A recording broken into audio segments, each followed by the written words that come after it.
What's up, y'all? Kofi Kingston here, and I would love to have a drink with Wrestling on the Rocks, depending on what that drink is, preferably non-alcoholic, you know? How's it going? Healthy Warrior Shane. Soda. I would love to have a drink with Wrestling on the Rocks. Maple syrup. I would never have a drink with Wrestling on the Rocks.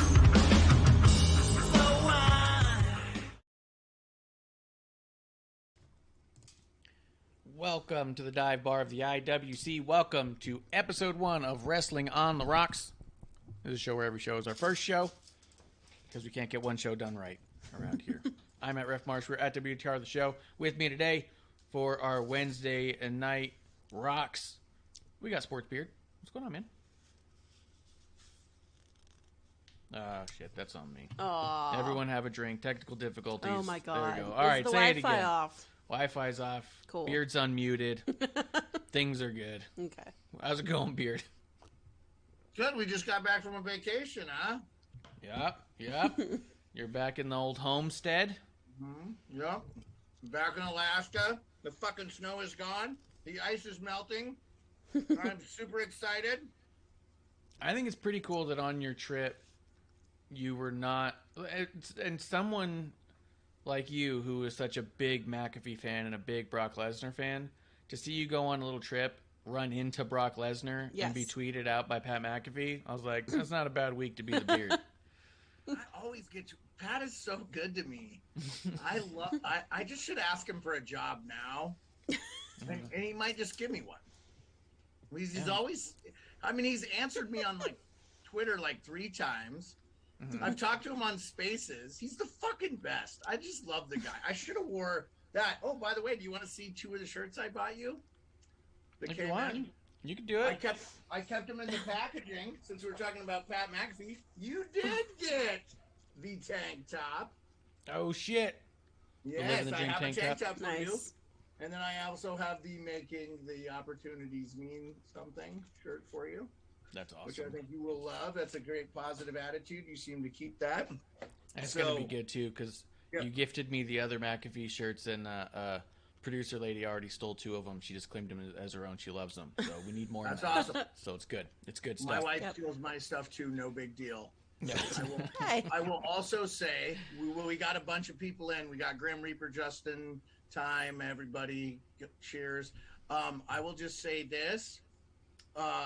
I also got you a Cody Rhodes shirt. I'll let you guess which one. But that doesn't come till May 10th, but that will be here by the time you get here. Oh, yeah. So you get a Cody Rhodes shirt. Yeah. I did not buy Producer Lady anything because I will never buy anything for a woman ever. So, that's a good call. Safe. That's pretty good. Yeah. That's smart. No. It's very smart. I'll just get you a gift card that you can use at WWE. I will also accept wine. That's never a bad gift. Oh, wine's always good. It's always good. Always good. Maybe I get a bottle of Sashia Kaya for you guys when you come to visit here in a couple of weeks.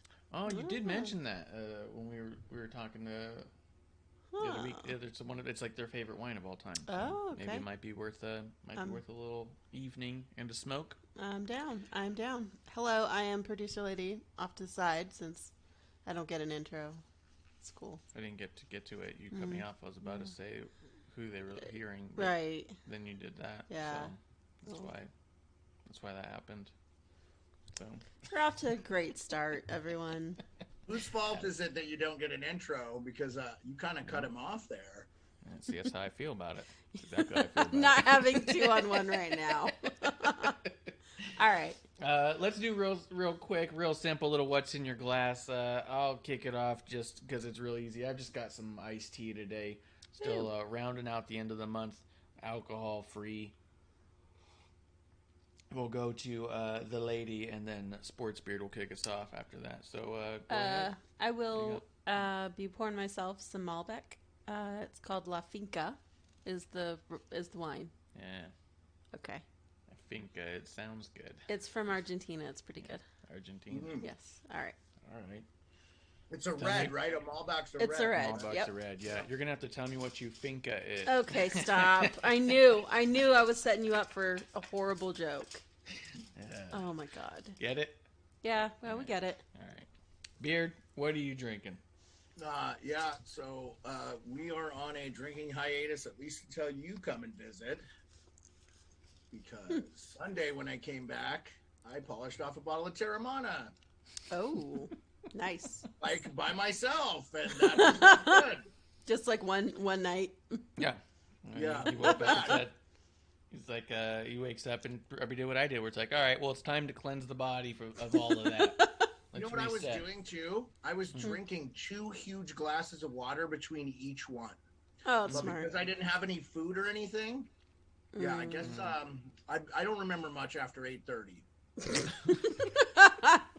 But I use my living room as a urinal, stuff like that. That's all right. Not good.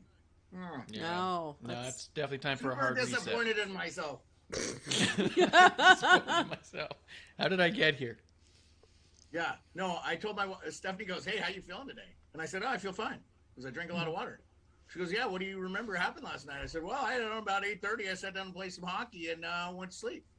She goes, yeah, that's not what happened, but, yeah. I did. That's the last thing I remember. So, guess if I don't remember, it didn't happen. Yeah. Here is the code you need. Yeah, I mean, if you didn't, that's how I feel about it. If you don't remember it, didn't happen, doesn't count. But yeah, always good enough time for a hard reset, clean up, clear up, and then be ready to have a few little sips when we get there. Let's just talk about it. Let's get into it. I will say, starting this week on WrestlingOnTheRocks.com, there is a section for recaps where I'm going to start keeping my own written recaps of the shows, so people could also follow along. It's only got Raw on there right now. I started it when I came back from our Phoenix trip, so I didn't get SmackDown on there, and NXT is going to go up tonight or tomorrow.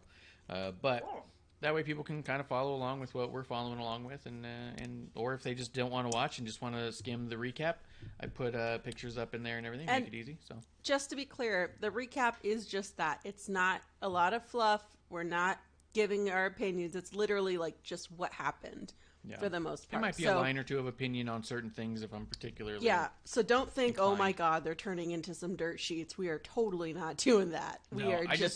I've just been very unsatisfied with most of the results and recaps I've been pulling up for the show, and I feel like we keep missing stuff because it's not in those recaps and such. Yes. So I figure I'll just go back to writing my own like I had before, and why not put them up on the site so other people can see it too if they want? You know what I mean? It's going to be a little more clear. It's just like a checklist for the show. Yeah. Mm-hmm. So we can, we're not going to talk about everything, but we have a thing, and it's to create structure. I love it. It's a great idea. Yep. Awesome. But that also means that the last 2 weeks were not covered by us. Last week we were on hiatus. A whole lot of stuff was happening between you being up in Phoenix, between us trying to get up to Phoenix, between stuff happening down at the house. Yep. It made things really complicated and became kind of a stress, and I made the executive decision to cut all the stress out for all of us and just say, we'll miss a day. Yeah, after 3 years of missing, 2 maybe? I think the 2 that we missed were holiday, and I think one was like 2 family emergencies on the same day for everyone else, kind of a deal. So yeah, we've missed I think 2 in 3 years, and so I thought, you know what, I think we've built up enough credibility to at least miss 1 week. So at that point, Marsh, if you want to give me the authority to share my screen, I'll put up your recap so people can see this. You did kind of a really beautiful thing on here. It's quite a bit of work. I think people should just go to WrestlingOnTheRocks.com and pull it up. Oh, yeah, I was going to show exactly that. Yeah, I was going to show that on the screen. Yeah, cool, man. They can split screen it, and they got phones, and I need the traffic numbers on the website. Well, it's really well done. It's not, I thought it'd be a list of things. It's quite a bit of stuff. Yeah. It's because I don't want to miss the thing. I don't mind reading a line and then moving on and not even reading it out loud. But there's been so many times backstage segments, promos, even things I thought were of note of different entrances and stuff were just not in recaps. So much so that the WrestleMania recap that we pulled up when we were going through it all didn't even have Triple H coming out and opening the show and putting his boots down. And when I thought about that after the words, I was like, why the fuck was that left out? We were silly enough to kind of... It was an oversight, and we ended up, because I was going through their stuff, forgot to talk about that moment directly. And I thought the moment was beautiful. And so I thought, you know what? I'm not relying on other people to catch the to tell you what's important and not. Exactly. Like, so, let's just get the facts, and you guys can decide what you think was cool and not. Yeah, and at the same time, if I'm looking at something and we're going through and I don't say it, and you go, "Oh, I just saw on your recap there was this thing, and I did have an opinion on it," then cool, we're on the same page. You know what I mean? Yep. So creating championship belt to you. Oh, that Stone Cold belt. I remember you said you got another one of the Stone Cold belts, and I was like, I don't remember him having another one. But now that you mentioned that, 100%. That was a little tribute one they did, and the Space Skull. And then of course I've got the 316 World one. Yeah, this guy. Yeah. Anyway, Nice. No, that's great, man, and it's really well put together. I'm glad I checked it out. It's awesome, and I hope our fans take advantage of it. Yeah, me too. I hope so. And if anybody's got ideas or critiques, anything, shoot me a line. Let me know. Let's get into it. Let's talk. What? Let's get into it. Yeah, let's talk SmackDown. Like I said, I feel like the storylines for the past 2 weeks have been largely the same storyline, so I don't know that we're going to be missing stuff necessarily, but we'll bunch them together. Are you showing the new stickers? Oh, sorry. Yeah. Sorry. Yeah, they made the door. That's That's awesome. Dude, That's they're awesome. really thick and high quality. Really impressed, by the way. Thank you again. Actually, absolutely. So if anybody listening needs stickers made, check out Sam Stackhouse on his Instagram or through his Twitter. Mm-hmm. Sam Stackhouse is making them, and he does an incredible job with them, and we are so happy with them.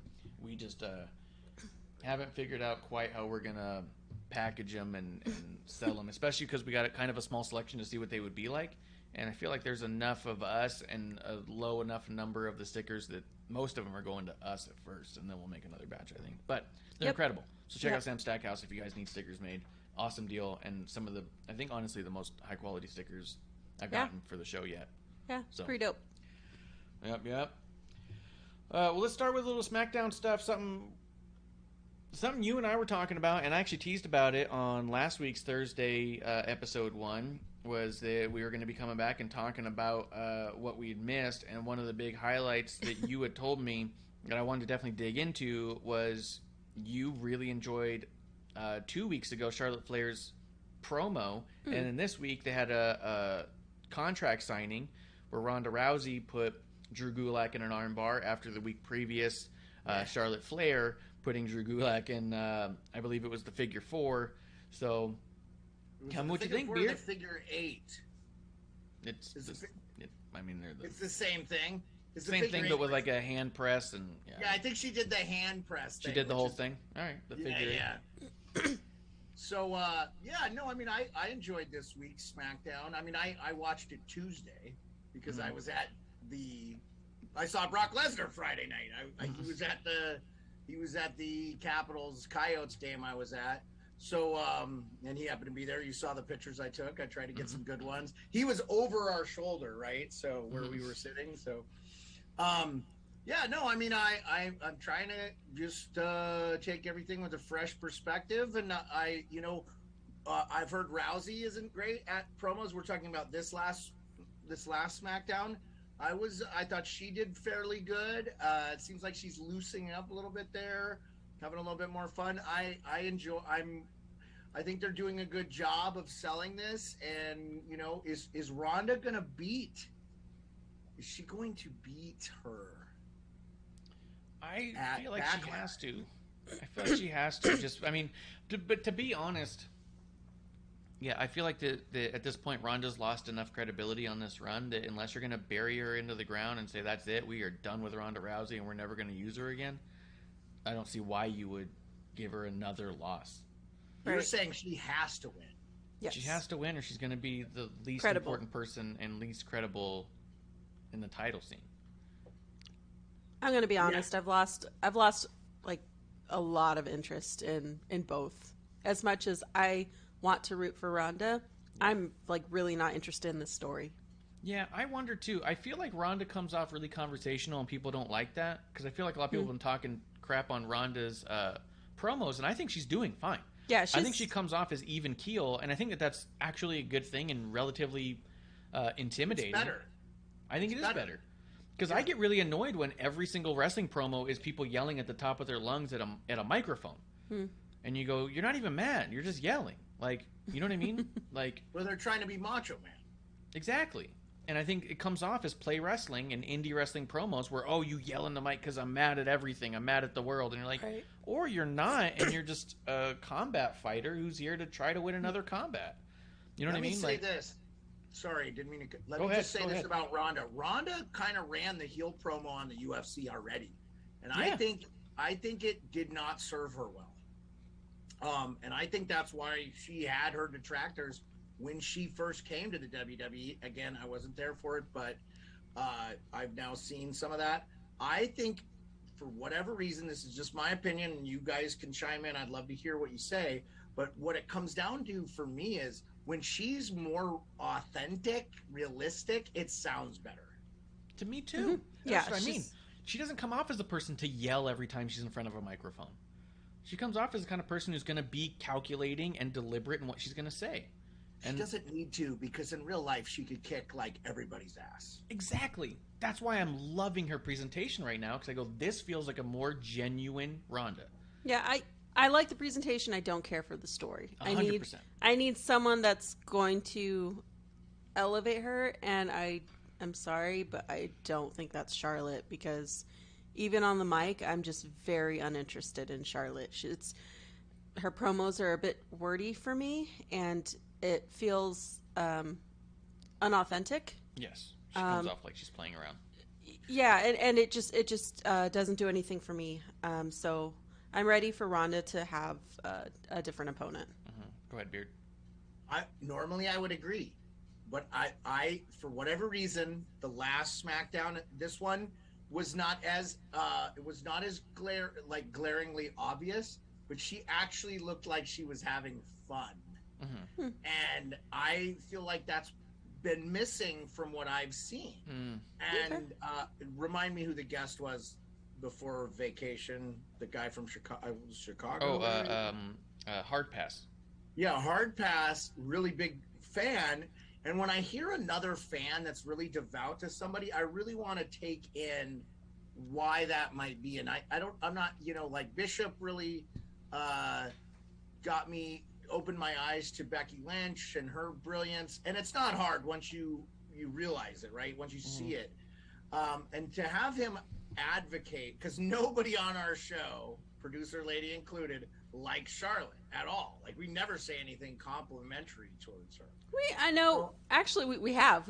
I remember, because I was about to clip it. Marsh saying that she is extremely athletic, and she does have a lot there. It's just, for whatever reason. Oh, yeah. I mean, when we compliment her, it's about what happened 3 years ago, and we're trying to figure out why this year and like this last year and a half or so, it feels like a downgrade, where it's like... She doesn't feel like she's enjoyed it, right? You can tell when they're like Randy Orton, I've been saying, and then to hear him say it on McAfee's show that he loves doing RK Bro, and I think hopefully we get to see that run for a while because he's having a lot of fun with it.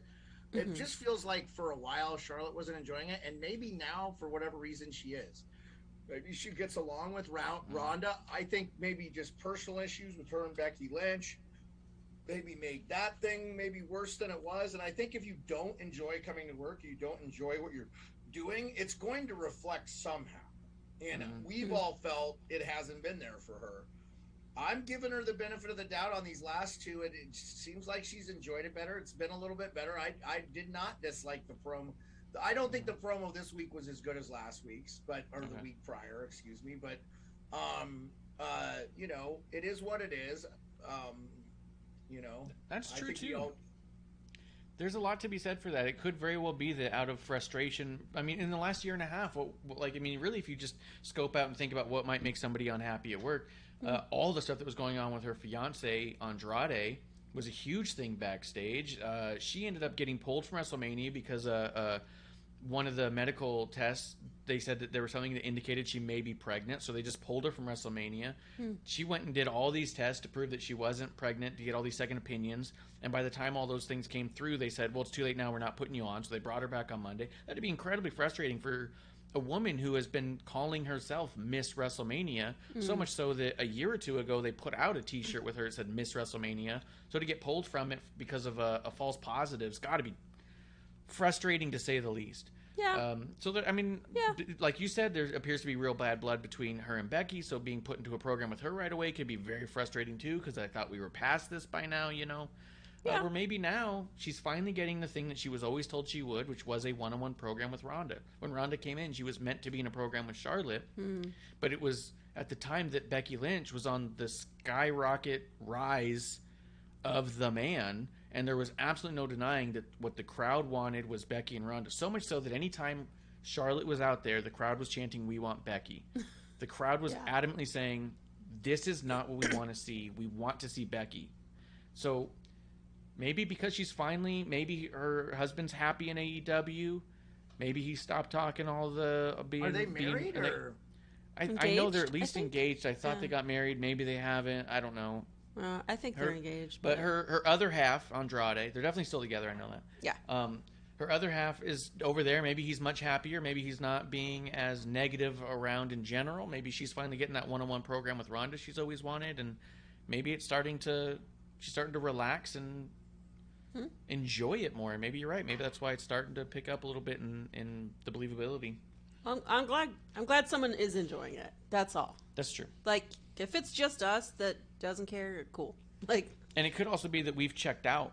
Maybe. That by the time that she's on, I'll be honest, I disengage. Almost immediately when I see her come out, I'll go get a drink. I'll go grab a snack because it's like, I know I'm not invested and I'm so tired of it that maybe it's a little bit of fatigue on our part that Beard doesn't have yet, and he was able to take a deep breath and watch it all over again and say, oh, wait a second. Yeah, good. This is different.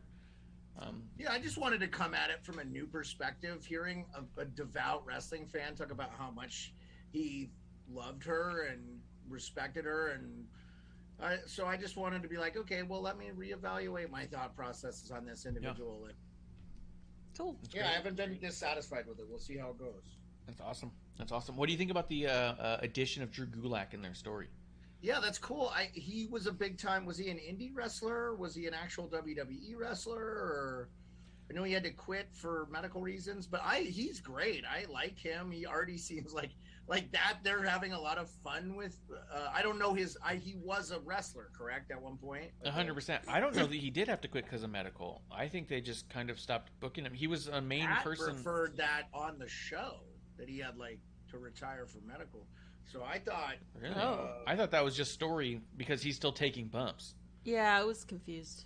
But maybe he did finally get hurt. Maybe. I don't know. Okay. Well, yeah. I mean, if he's going to be a wrestler on the card, then it's even better. Because I mean, he was a wrestler for a while. He put on amazing matches with Daniel Bryan in the pandemic era and such.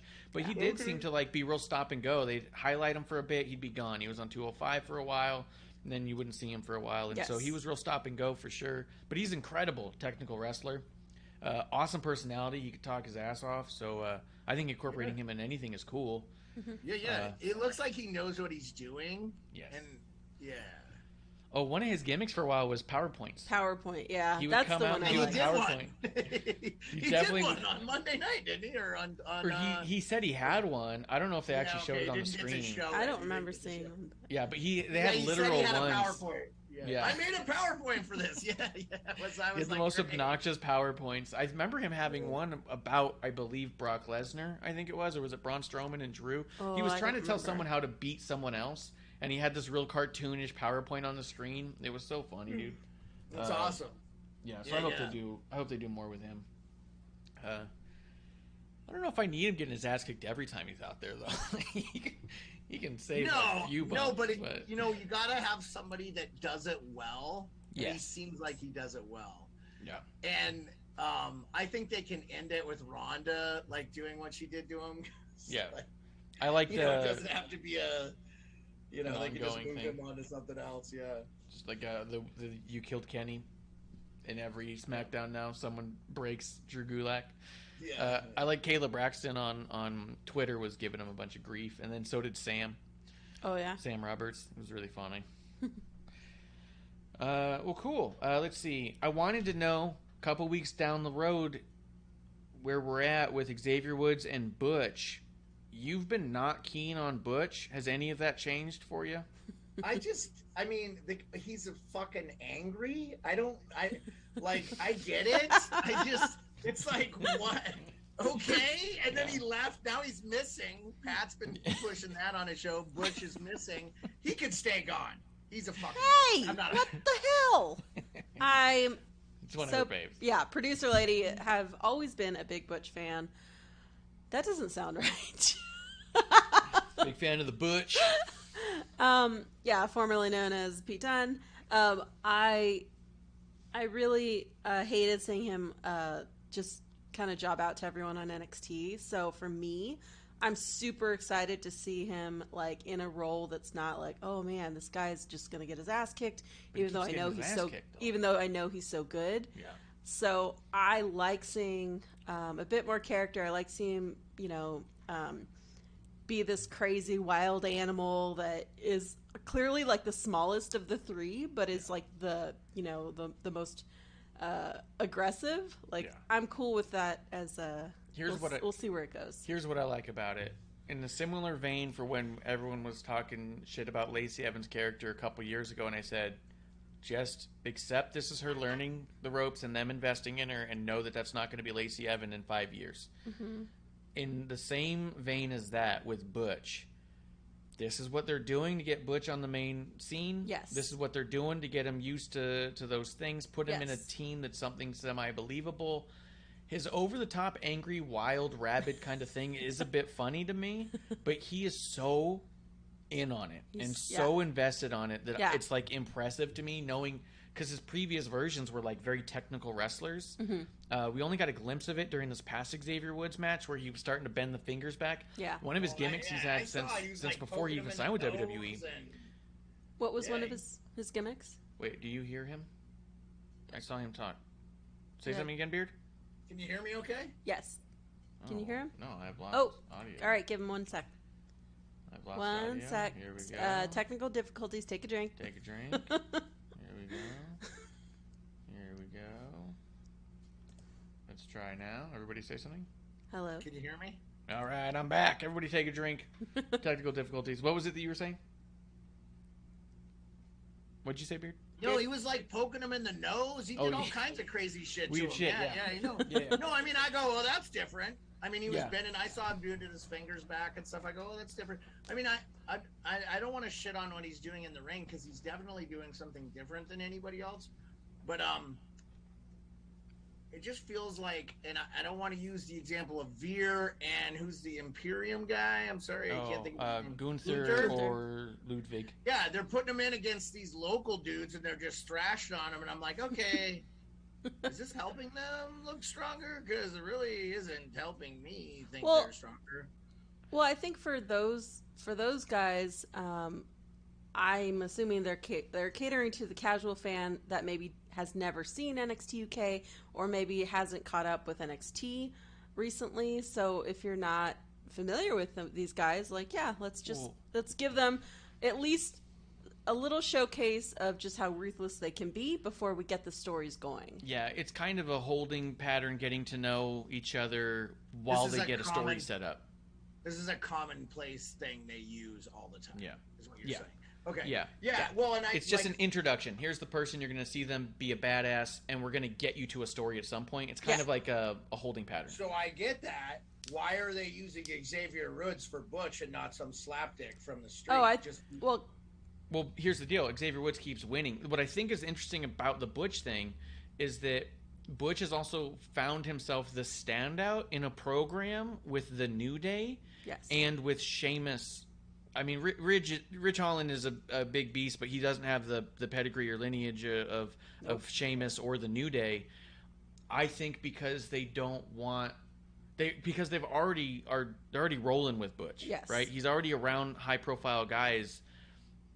I think with Gunther and Veer and them, it's going to be the build to get to high profile guys because they're big physical forces. Butch isn't a big physical force, so if you give him a whole bunch of jobbers, I don't know that it does as much for like at least have him go back and forth with Woods. You know what I mean? It's like, why don't they have the light heavyweight title anymore? Because sometimes it would be nice for the smaller guys to have something to just do that doesn't require having. But correct me if I'm wrong. Pat McAfee talked about this. Those three used to work UK together at one point. All three of them. Sheamus, Ridge, and Butch. Yeah, that's what he makes it sound. I can't speak for Sheamus. But Sheamus has been in the WWE for a really long time now. Yeah, right? Exactly. But I thought he was here in the States by the time NXT UK was really getting going. So. I think he's just talking about UK in general. But okay. I think before they were in WWE. Yeah, Ridge and Butch probably were on the indie scene together. I don't know that Pete Dunne or Ridge have been wrestling long enough to have been exposed to Sheamus directly in the ring in the indie scene. But they may also know each other. I know it's definitely kayfabe. Definitely the story is we've known this guy so long we know his nickname. He said something about the East End Boys or something, and they used to always call him Butch. So that's how he justified the name change. So whether that's kayfabe story they came up with to help them sell that to the fans, or anyway, not a big deal. I don't want to spend too much time on it because honestly, I could care less about Butch. He could stay gone. Nope. I Just definitely saying, disagree. I'm a little Tasmanian devil. Okay. Yeah. Well, there's not too many of those in the thing right now. A highly skilled Tasmanian devil is a Very thing. skilled, a highly skilled technical wrestler is. I'm down. Like I'm in for it because I know it's not the forever move with him. Yeah, I got you. You know what I mean? So I can laugh always buy into when he's fighting. Like I can always buy into it. Like I don't, that's just me.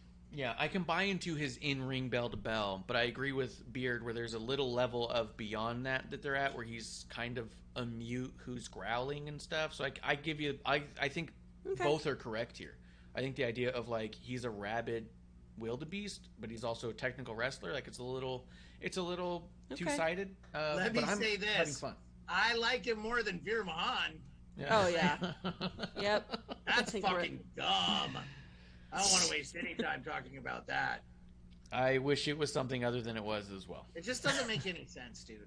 It feels like they sold him as a babyface the whole time, just to have him come in and like, let me just put a guy in a whatever the hell. It doesn't even look like it's hurting that back because they're sideways. The sideways clutch is weird. Can you come and stretch my neck too, Veer? I got a kink. Got a kink in my. I slept weird last night. I could use a little. Are we staying on SmackDown or are we jumping? We were just comparing new people. Okay, I just didn't. Because we're not when we get to Raw, we're not spending much time on Veer, so we can mention him now. Because I agree with Beard. There's not a whole lot to dig in there other than I wish the presentation was a little different. Yep. Again, it's his introduction. As long as you know what's interesting? I feel like that a lot of these guys when they come in and there's something that's just not quite clicking right, if they really put 1,000% effort in them, they seem to find something else for them to do. And then there's people who come in and when they realize it's not working or they're not into it, they immediately like check out and you can see it. And then those guys don't seem to last. And so what's my takeaway from both those guys right now, Butch and Veer, they both seem super invested in exactly what they're told to do, which to me means there's a possibility of longevity here that could be exciting long term. That they'll be good. But Gunther, I know I saw him wrestle on NXT. Guy's great in the ring.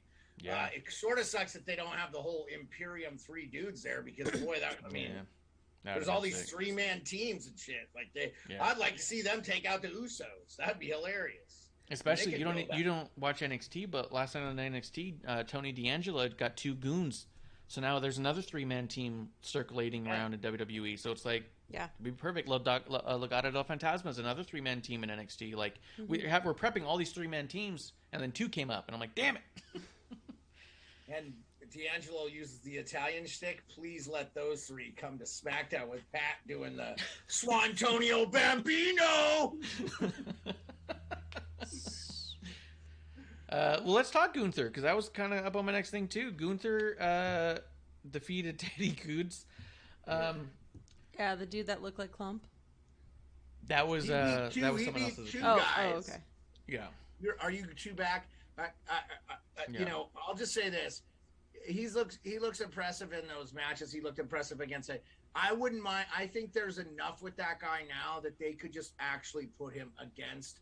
I mean, how many guys on the roster are they not using? That's part of it. It's like, let's get, like, I know, like, let's get him up against a guy. Like, get him up against a dude.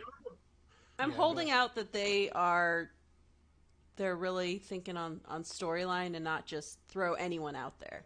That makes sense with that group. For me, I'm still patient with a lot of things, just because we're still just coming out of WrestleMania. So fresh new start with new people, new storylines. Like, I'm gonna give it a minute because it has only been a couple weeks. But what I will say in defense of Beard, because I'm on the same page where something's got to happen now, because I noticed in this specific Gunther match, the crowd was really non-responsive. The crowd was really quiet to Gunther, and I felt like you could see the concern on his face of people aren't cheering or booing, or they're not invested. They see him, they know he's good, they see he does good stuff, and then they say, okay, now what? Yeah. We're definitely at a point where if they don't start doing something with him, the crowd's going to completely check out on him. They got to get him with somebody who means something, so people have somebody they want to cheer to win. Like, put him up against somebody who people desperately want to see win. You know what I mean? Put him up against some sort of super underdog type. Like, back in the day, I would have said, like a Mustafa Ali or a Ricochet. Somebody who people like are always invested in. Like, if Cesaro was still here, I'd say put him up against Cesaro and have him lose. Like, because Finn, you got to put him up against a Finn, somebody who people always want to see win and hate when they lose. So you can really establish this is a bad guy. You got to boo. He just beat up your favorite. You know what I mean? Because otherwise, people are just going to keep saying, I guess he's out. Cesaro's not on the roster anymore. I really That's what I was hate that. saying. If he were still around, he would have been my first pick. But he would be a great guy that could wrestle the shit out of Gunther. Yeah, exactly. And then you have the other two Imperium guys cheap shot him, and you don't take anything away from Cesaro if he loses in that cheap shotty way. And I know that's played out, and they do that with just about everything. But it's like, well, it works. You just use it. It works. Yeah, exactly. So I'm on board with that. I agree. Where personally, I feel patient enough because I know how good Gunther is. I'm so excited, but I feel like that beyond the two of us sitting at home saying like, okay, we're willing to wait. It sounded like a crowd was not. Yeah. And so now I'm all like, oh, just because I'm patient doesn't mean the crowd is. We better do something. Yeah. We better do something with him. Quick. I know. Yeah.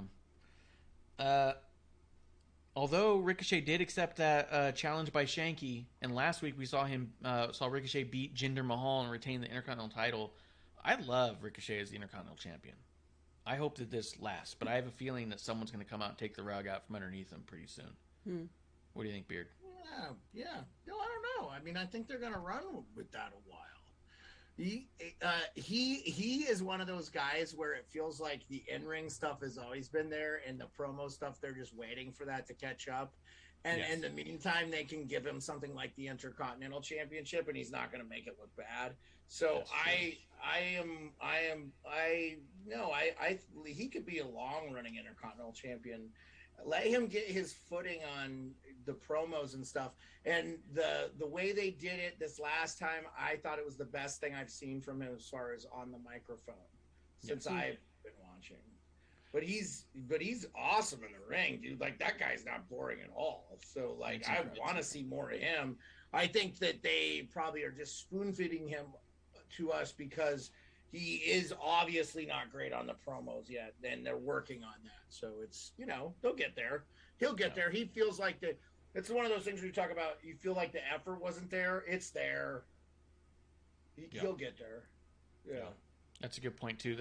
You don't think about that a lot, but the idea of, like, putting the Intercontinental title on him because he won't damage the title. You know what I mean? Like, realistically, that's an amazing concept to, like, that we've never really brought up, is that sometimes you put the title on the person for safekeeping because you know that they're, in a sense, going to elevate it by being so good bell to bell, and it gives them little highlighted times and specific amount of times to have a chance of show personality. Like, it might be the perfect tool for him. So I think that's a great point. Because then sometimes they'll throw a title on somebody just kind of quick to do something, and people feel like it devalues the title because they're like, how'd that person become that champion so fast in such a weird way? Like, I just think it's keen. Let's see. What do you think about the Sasha and Naomi stuff going on? I've seen some people complain I love it. What are they complaining about? Why are you complaining about it? It's awesome. Yeah, I don't get it. They're great. The only thing is, what are they going to do with the Leah Liv thing? What did I say? Rhea and Liv, right? Yeah. Yes. What the hell? Yeah, it's close enough. Yeah. So, are they going to keep them together? It feels like no. Maybe they were just experimenting. I think I'm glad you brought it up because so one of the things I've seen people complain about with Sasha and Naomi is that they have no one to face. Sasha and Naomi actually brought that up in their promo, like there's no one here, and that's why we get Natalya and Shayna, which I think is always great when Natty and Shayna are out there. And people are also saying that like their promos are like Naomi and Sasha, they're having fun, but it doesn't mean anything. I feel like that they're just going around celebrating, and it's fine. I love it. I think their chemistry is amazing. I think it's cool to see them have good chemistry. I think it builds for a lot of other stuff coming up. But the Rhea and Liv thing, I think, is a perfect example of why I've been saying, because I hear so many people, friend of the show, guest on the show, Stephanie Hypes even brought it up while she was on the show. She wants a mid-card title for the women. And my argument was that is the women's tag championship. It is the mid-card title for the women. Yeah. Because here's a way you can move 4 women at once through character. And I think Rhea and Liv is a perfect example of them being catapulted past the tag title. Now they're in one-on-one feud without a title at all into a higher elevated mid-card scene that gets them right underneath the world title. So now when one of those win it, they're going to be in a conversation of should they face the champion. And I think that's exactly what you do with it. It's like a slingshot thing. You know what I mean? Yeah, I mean, if you made a woman's American title, though, the only reason I would disagree with that premise is there's just so much talent in the women's rosters that we need to see more of that. Like that's I hear exactly what you're saying, and I agree that is the truth with the women's tag team, is that it is like a mid-card thing. It shouldn't be though, because outside of the women's championship, which I know you have 2 between the 2 brands, that's it. You only have the 1 tag title. So I could see like an women's American, or a women's Intercontinental, something like that. Wouldn't be bad. Just be one more thing to add. I feel like the men's have, so many, there's the 24/7 can be used by women. They're using that because they just have all these really good wrestlers and stuff. So, and that's kind of a way that you can do the mixed gender stuff, which I know a lot of people frown on, but so I actually have enjoyed that. But yeah, I don't know. I feel like they could just give them a belt. They have the time for it. I mean, Raw's like 5 hours or something. They have the time. I don't think they have the staffing. Like, they literally have 20 women between SmackDown and Raw, both. And if you want to have a tag team division and a world title scene and a mid-card division, it's already thin. Yeah. You know what I mean? Like, they had I brought it up a couple times. There was a women's lumberjack match just a year or 2 ago, and they didn't even have enough women to surround the ring. They had 2 women on each side and 2 women in the ring fighting, and that was literally the entire roster of women. Yes. They just don't have the numbers. I think you have so many women coming in and going through NXT right now that if they all are successful and are ready for the main roster, you could actually build a beefy enough roster to maybe do that. But I think as it stands, there's just not enough women. And what makes it nice is if you have the tag titles, you can put 2 vets like a Naomi and Sasha together, and then you can put a new up-and-comer straight out of NXT like a Rhea with someone like a Liv Morgan who has been kind of floundering and needs a little more polishing, and now you have a feud between 4 women and helping all of them get better at one time, as opposed to having a whole bunch of matches with people who don't have chemistry or kind of sloppy. Leave that to NXT, you know what I mean?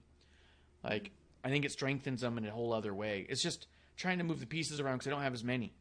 I think they should have more women. Yes. And they should call up more women, but they just haven't. But I also think it's a in time thing because we are seeing women come from NXT, but they got to be ready. That's the thing. And if they're not extremely polished, I mean, they don't want to bring them up. And who knows if people like Toni Storm kind of made them even more skittish. Yeah, but I mean, but even then, I mean, you have like Dana Brooke who's come up and a lot of people said was called up too early, and at this point, you still have commentators. I mean, it's one of the things that I think that I agree with Beard on, where the one thing Corey says consistently on the mic that it makes me go like, dude, like that can go, anytime Dana Brooke goes out there, he talks about how she's not very good. And he said, when do you just cut bait and admit that the Dana Brooke project is not working? And he said that on commentator before, and I was like I'm guessing. I hear you, but I it's mean, rough. I'm guessing they're really trying to play up that underdog of like, oh man, even the announcing, announcers aren't supportive of her. I'm guessing because that's Corey's thing, right? He's the heel commentator. Like, For sure. I'm guessing they're just really trying to build that up, but the problem is she isn't that great. So when he says it highlights that. It doesn't. It's not It's not like when Daniel Bryan was the underdog and it was like, look, he's just not that good, and everyone goes, no, we clearly see he's amazing. If somebody's struggling in the ring and they say, look, they're not that good, you go, you're right. And that's the problem, is it doesn't build an underdog. It builds someone that someone doesn't care about. And it could be a misfire, miscommunication, but you don't want too many of those. And I think that I like what Dana Brooke's doing now, and I think it's really fun what she's doing with 24/7, if I'm being honest. But it took a lot to get there, and when they paired her with Mandy Rose, it was kind of a miss too, where it should have worked and it just didn't. Like, I don't know. I just think that the women's division's not heavy enough with main event talent just yet. Yeah. To need a mid-card title that the tag titles aren't doing. But maybe, because otherwise what would happen, right? Like, if you had Sasha Banks not the champion on SmackDown, she's going to be in a tag going for something or what, right? If there's a mid-card title, you would just put it on the last women's champion. You know what I mean? Like, there's just, because it's not a heavy roster. That's my thought. Okay. I mean, we can move on. I love what's going on with the tag team division right now. Even though there's only like 2 tag teams, I'm excited for who they're going to pair up next, because I think all these pairings have been working. Rhea Nikki worked. Rhea Liv worked. You're insane if you don't like Sasha and Naomi, in my opinion. I just don't know where you're getting that from. I love that it looks like Sasha's like wearing more like Naomi inspired stuff. Yes. Like she's doing more Naomi hair. She's getting more Naomi's outfits going. Like, I love that it's like an homage to Naomi. Yes. Depending it's on not what the intro music is. If it's Naomi, she's much more Naomi. If it's hers, she's herself. Basically. Right, but her clothing, her style. Sasha is usually, hey, I'm the star. This is my style. I'm gonna rock whatever my outfit is. But instead, it's like, no, let's do everything as a nod to Naomi. Because no, I'm agreeing with you. But if it's Sasha Banks' music that she comes out to, like this last week, it was her music, so she was dressed more like Sasha Banks. Right, but what she's saying is there was like she came out in neon colors and stuff, like exactly like you're saying. Yeah, I agree. But even her Sasha Banks gear has become more Naomi. Where it's like green and black instead of just being like the blues and reds like she would do. Now it's kind of still sort of matching Naomi, which is awesome, because instead of being like, hey, Naomi, you should be a little bit more like Sasha, it's Sasha being like, no, I'm going to be way more Naomi. And like, that's pretty cool. To me, it started with Sasha versus Bianca. WrestleMania. That gear. And I love it. Yeah. I love it because it's like, hey, Naomi, you're not forgotten. Like, we appreciate you. We love everything you've been doing. Yeah. Forever. Like, she's incredible in the ring, Naomi. Yes. Like, so good. Like, so fun to watch. I'm never boring. Stephanie likes her. Like, she's into that. Cool. It was Producer Lady's first favorite. Yep. For being honest, yeah. Her first favorite wrestler, the one that she wanted to see every time, was tell me if Naomi's going to be on. She wouldn't watch the weekly stuff necessarily. She'd watch the pay-per-views only. But if I told her Naomi was coming out, she would run out from the back room and be like, I'm watching this. Like, it was so good. She's awesome, man. She's great. Well, let's talk about. Well, I mean, is there anything you want to say about Madcap and Angel? I'm liking the Madcap. Oh, and and Baron Corbin Madcap's stole awesome. Go ahead. Yeah, I mean, didn't what's his name win it? I Baron think Corbin. that we have to keep that adversarial relationship going on for a while, because they were a pair for such a long time, right? Yeah. So that storyline's going to continue. And Madcap's great. I mean, he's in the ring great. He turned babyface pretty fast, didn't he? Yeah. It was pretty easy. I think that's due to how good Baron Corbin's, or happy, or whatever the hell he wants to go by. He's awesome. He's very good. And he stole the trophy. Yeah, I mean, just Pat's commentary, like that whole thing, like that storyline is great. And then if we get the Madcap Moss Baron Corbin match, gonna be really good match. So I think that'll be one of those sleeper matches that people are going to say, do we really have to do this? And the rest of us will be watching saying this was the match of the night, probably. Yeah, no, I think it's going to be great. I agree with you. You could just know the ones that are going to be really awesome and, like, you know, Pat McAfee and Theory. Yeah. Yeah. We knew that was gonna kill it. I'm loving it. I don't have anything else to throw in on there, really. I think it's great. Mm-hmm.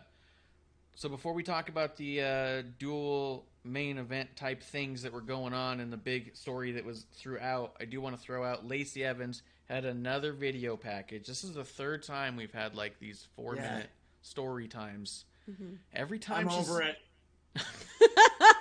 Shut the fuck up and get in the ring or whatever. I don't give a fuck about your background anymore. It's over. It was good the first time. I was like, okay, this is cool. I'm interested. The second time, I'm like, okay, all right. You had a rough life. Third time, shut the fuck up, lady.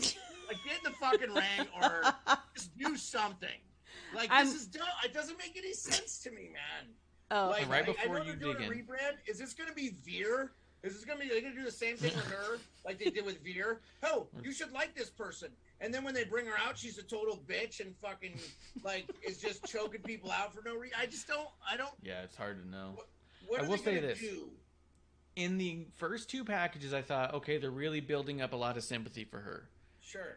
In this particular package, I felt there was like a lot of disconnect. I felt like she said a few things that were pretty borderline asshole-ish to say, and I don't think she was trying. Like, at one point she goes, I do my own hair and makeup before the show, because if you want anything done right, you have to do it yourself. Yes. And I was like, okay, you sound like you're trying to say you're self-sufficient, but instead you just shit on the entire hair and makeup team for SmackDown and Raw. Yeah, you know, if your dad was such a big fucking piece of shit, why didn't you guys move the fuck away from the guy? Yeah. Well, I mean, they said they did, and he tracked him down, and there is that. But she said something else, and I forget what it was, but it was another one of those, like, backhanded, like, look, you may not be better than me, but you should think I'm better than you, was the attitude. And it was kind of like, what is going on? Like, it started to take a bit of a tone-deaf tone.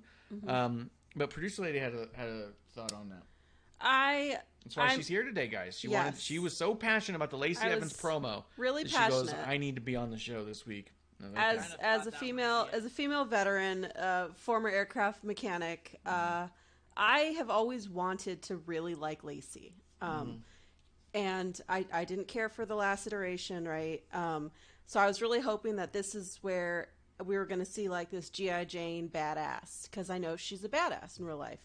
Well, instead we got a very long-winded sob story, which I don't discount all the hardship that she's been through. However, that does not make me think that she is strong, because I don't want to think you're strong out of pity, okay? That's where I am right now. Every time I see her now, I think of all the shit she's been through, and the way she portrayed herself didn't make me think I got through this because I pulled myself up by my bootstraps. Like, that's not enough for me. For me, I was thinking more along the lines of kind of not trying to, but it made me think of Bianca, right? Bianca went through a lot of shit, and she shared a story on the documentary, right, about Bianca.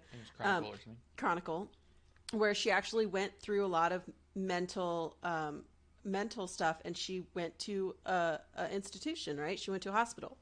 I can appreciate someone that says, you know what, I wasn't doing too good. I sought help, and you know what? That made me stronger. Like, cool. I don't need every detail, right? All I need to know is I went through shit. I came out, you know, a badass, and this is why I'm gonna persevere. And there's right? a lot of strength in seeking help. Yes, it's not like Bianca didn't make me feel sorry for her. Yeah, and I love that she was able to share her story, but not share everything about it. Yeah.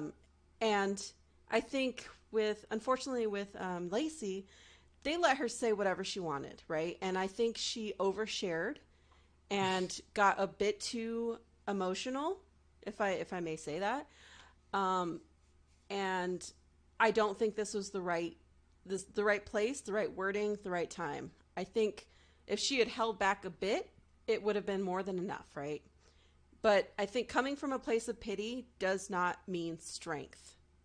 And I think that's where the disconnect is. And also, like Marsh said, I agreed. I sensed a tone of almost like entitlement, condescending, a condescending, entitled tone, which I personally don't appreciate. Like, I don't. And I know she was not doing this on purpose.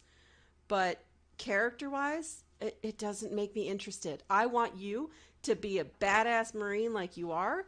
Be like, like a drill sergeant. Like, I can get behind that. If you're just a drill sergeant because you're, you've been through, I'm taking no shit and, give me whatever push-ups or, like, I'm cool with that. I'm so cool with that. I can get behind that. But when it's like, yeah, I've been abused and I've been this and that. Okay, well, where do we go from there? Yeah. Am I supposed to want to see you win a fight because you had to fight your dad or something? Like, this is weird. Like, I shouldn't need to know every single trauma that anyone has experienced to make me think they're strong is all. Yeah. And a lot of her... Yeah, and a lot of her attitude of I did it myself, it came off a whole lot like, and if you didn't, then you're a fucking sissy. You know what I mean? Yes. Although, Producer Lady brought up a really good point when we were watching. She's like, why doesn't she just use those things without saying it up front and be like an asshole like Sergeant Slaughter was and be like, you think this is hard? Try, and then say something that she went through and go, that was hard, and then you go, oh yeah, that does sound hard, but like, be mean about it. You know what I mean? Like, because she used a couple things, right? She was like, I had to walk X amount of miles. Oh, yeah. Like, cool. Use that stuff as a sign of strength. Don't bring me back to make me feel sorry for you, because that doesn't do anything. Go ahead. Beard. Yeah, I agree. I would just say that the thing I did like from the promo was her talking about wrestling and the walking. That I think that could have been it. Like, it just feels like it's 3.5 minutes too long. The first time I was like, okay. And then the second time I was like, oh, we're getting more of this, huh? And the third time I'm like, this bitch again? Like, I just was like, and Stephanie was like, why are you being so mean? And I said, it's fucking awful at this point. I mean, it's like, oh, she had a hard life. Yeah, guess what? Who hasn't? Like, I'm just saying, like, like, you're losing. I agree with Producer Lady 100%. She's losing her audience. It's too fucking much. And Beard is also a veteran. Like, make us veterans proud of, like, hey, man, we're going to fucking toughen up and, like... Yeah. There's other ways to say it without demeaning other people around you. Yeah, on top of that. And I agree with Beard. I think that the first one was solid. It was like, this is great. I am totally behind her. I know some of her story. By the way, too. Would have been enough. And then the second was all like, okay, I guess they're just going to put a button on this. And then you're right. By the third one, it feels a lot like you just cry a lot. Like, I mean, I remember working with somebody who was going through a bunch of stuff and wanted the proper representation at work. And everyone agreed with that person. And every single meeting, that person would bring it up and say, I want to see this, I want to see that. And it was like, okay. And then at a certain point, that person started becoming identified as that person who would bring it up. And then it was like a certain point where that person would be like, look, I don't want to be the person who's always saying this. And it's like, well, you don't have to always say it every time that there's an opportunity to say it. Yes. There's a time to speak up, right? Like, there's also a certain time where it becomes overkill and you become almost, you become more dismissed because, oh, we get it. You know what I mean? You're hurting your cause. You're exactly. hurting your own cause by belaboring the point. Yes. You don't want it to be forgotten, but if you say it all the time, it's just going to make it worse, in my opinion. Yeah, it becomes like redundant to the point of like, we get it, and you're like, you're right, it hurts your cause because the first few times people go, this is great, like, what a great point, what an awesome thing to bring up. I'm so happy you're talking about it. Let's keep it on our minds, and then it becomes a certain point where it's like, it's not off our minds. You don't have to beat it in. You know what I mean? Like, yeah, and I think. What also doesn't help is the social media aspect, where I don't think she's very good on social media. That's true. In the past, when she's talked of mental health, she's come off as, just exercise and drink your water, like the most Marine thing you could ever say. Yeah, someone Right. asked her, had made mention about them going through depression, and she goes, "Sounds like you need to do push-ups and have water, and you'll be just fine. Like, get some sun." And it's all Yeah. like, "Oh my god." Right. So, like, I think that also, and I forget what her recent hashtag has been, but you know, like in her new promos, she'll post that, and then she'll post like a little brain emoji with like some hashtag of like, you know, work through it or something like that, and it's like that's not really the message I want to lean up on, like. Yeah, do it yourself because there's no other way. It's like, okay, well, there's other ways. You can Yeah, get help. Like that might not actually be helpful. Like Yeah. I can appreciate that Bianca like sought professional help, took care of shit, and moved on. Like to me, that's like a real like, oh, mental health awareness is a real thing. Yeah. It's not Dismissed. Yeah, it's not dismissed. It's not just you know, cover it up, whatever. Do what you got to do. Put drink on a some smile. water. Like, Well, like if if you're gonna. sorry, if she's so good at overcoming stuff, why is she not in the military still? That's no. I mean, Well. hey, that's cool that she's as successful as she is. However, I would like if you are going to have a message, have it be a really healthy, positive one. Yeah. And not something that you just think, well, it worked for me, so it must be right. Yeah. This will work That's for all. everyone. That's all. Yeah, I agree. I agree with all that. As the only non-veteran, I agree with everything the veteran said. Yeah, I'll be honest with you. It's not the direct way to my heart is use your service. I think a lot of times I like hearing about that later. And oh, she was a vet too? Cool. Yeah. Like it feels like she wants you to just feel fucking sorry for her at this point. Yes. And I'm like, you know what? I kind of don't now. Right. So, like, you know, it is what it is. I think that's really cool to hear you say that, to be honest, because sometimes I feel bad that I feel like a lot of people will throw their veteran status card down as a reason why you have to support or condone or any of these things. I'm a veteran, therefore. Right. And I always feel like I always feel like it's secondary, but I also don't want to be the asshole who's like not supporting vets, right? Of course. So to hear to hear vets say like, hey, that's not the fast track to my heart is like, okay, cool. So they also recognize that people are dicks about it sometimes. Yeah, and like as a female veteran in a mostly like male industry, not all vets are great people. There are a lot of assholes. There are like just a lot of shit people, just like in any other place of work, right? So, her just I agree with Beard. Like, don't use the card just to gain sympathy, because again, like, I don't play the pity card, man. That's not strong. That's not. It's not going to win. I also don't need to know you're a mom. Don't fucking care. Becky Lynch is a mom. I feel like every card, Yeah.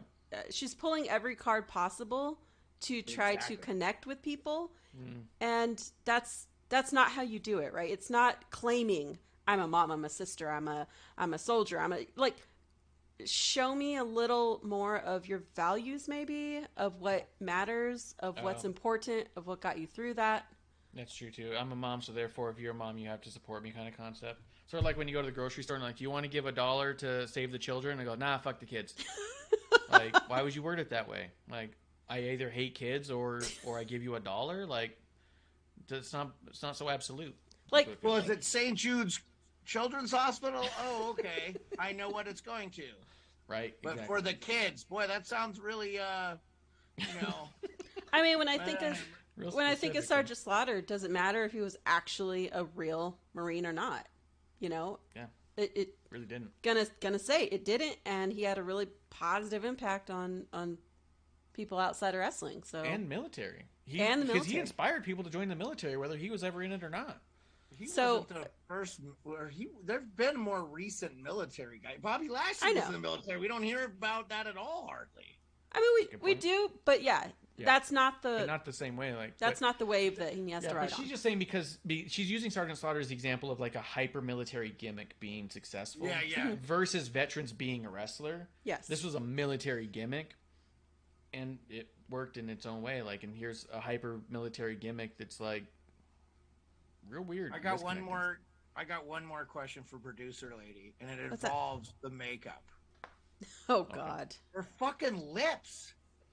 were like red, but the inside wasn't done. So when she talked, it was like she had this super bright red, but the inside of her lip was like normal color.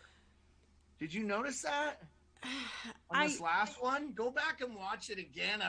You can do it without PTSD and out. But like it was. I mean, yeah. Unless you're constantly being, I guess, lauded as having such a great like makeup style or whatever. I just like why she did it herself. Yeah. Why shit on everyone who actually does that as a profession there? Like, it just, I didn't notice it, honestly. I didn't take it that way, but I love that you guys did. Because I guarantee there's a lot of people that took it the way you guys took it. But I didn't. 50% of the fans took it the way you guys took it, and 50% of them were like, it was a benign comment, and they didn't think anything about it. Oh, you put your own makeup on. Isn't that what everybody fucking does who has a job that doesn't have a team of fucking makeup people? Yeah, Get the fuck out of here with that's that. That's what like all indie wrestlers. I'm do. such a self-sufficient movie star that I do my own hair and makeup. Yeah. Okay, well. That's an option to you, I guess, is you can claim that as your own because you're not used to not having to. I don't know what to tell you. Yeah. Everyone does that. Yeah, I dress myself even. I bet you do. let's get a good character for her. Just get her in the ring. Let's just get her in the ring, see what she can do, get her into a story with somebody, and move past these vignettes, and let's go. I'm real nervous. I'm really hoping that she's going to be better in the ring. Yeah.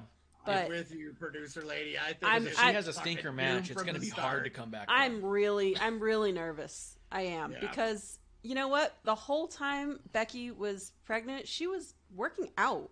And I don't know if that's do you think that's why they're going so heavy-handed with the please fucking cheer me? Is because when she gets in the ring, it's not going to be that much better than it was before? I'm really hoping that's not and it. they really just don't want people to go, you suck. They just want people to be like, hey, give her a chance. She's a mom. That's kind of my fear. Let's see her overcome adversity one more time. She's fucking cut from the WWE. That's kind of my fear. And the strange thing is, we know she is good on the mic. Like when she's given a script, she's very good on the mic. She can deliver her lines, but they have to be good lines. That's the thing. That's true too. If you let her go off free willy-nilly, this is what you get. Yeah. She can't be writing her own shit because we've seen what that accomplishes and it's not good.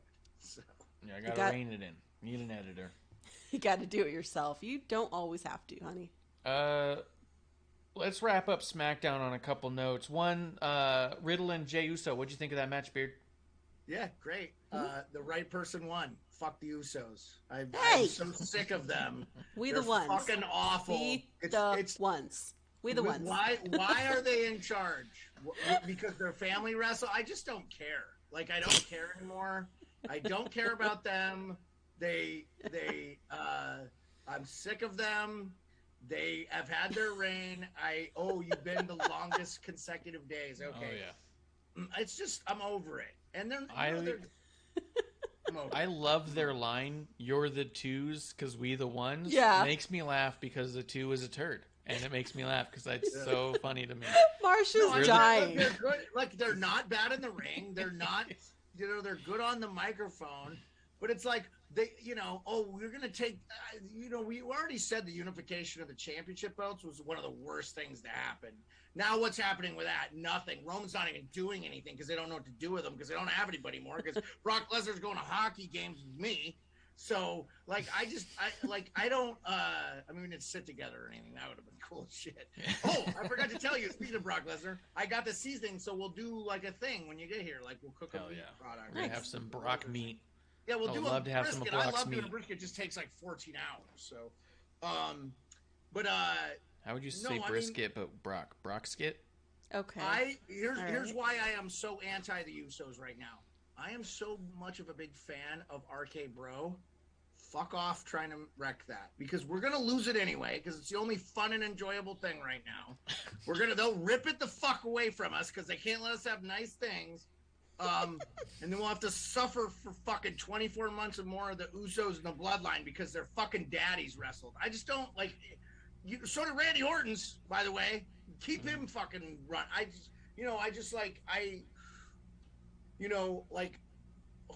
As a guy who gravitates to the baby faces, we have enough heels in the WWE. Don't rip the only babyface crew that's got anything going for them right now. Drew McIntyre stuff is awesome with Sami Zayn. That shit is awesome. So fucking awesome. I am loving it. Sami Zayn doing the stuff with the Usos was the shit. That part of it, awesome. Yeah, let's combine the conversation on that, because all I had to say about Riddle and Uso was that I thought the match was tremendous. Their chemistry is so good. And seeing... Dude, I had no complaints in the ring. You know what I'm saying? Yeah, but on something we can say the whole thing as one conversation because it's all the same to me. Like you said, Sami Zayn overhearing Drew talk shit to Randy about Roman, and then him going over to Roman's like, first off, I acknowledge you. Like, yeah, that was so good. And then Roman going beat it out of him. Like that part I got. Yeah. Like it was hilarious in the lumberjack match. Because Sammy knew it would help him escape Drew McIntyre, and now we're gonna get a fucking cage match next week. This week.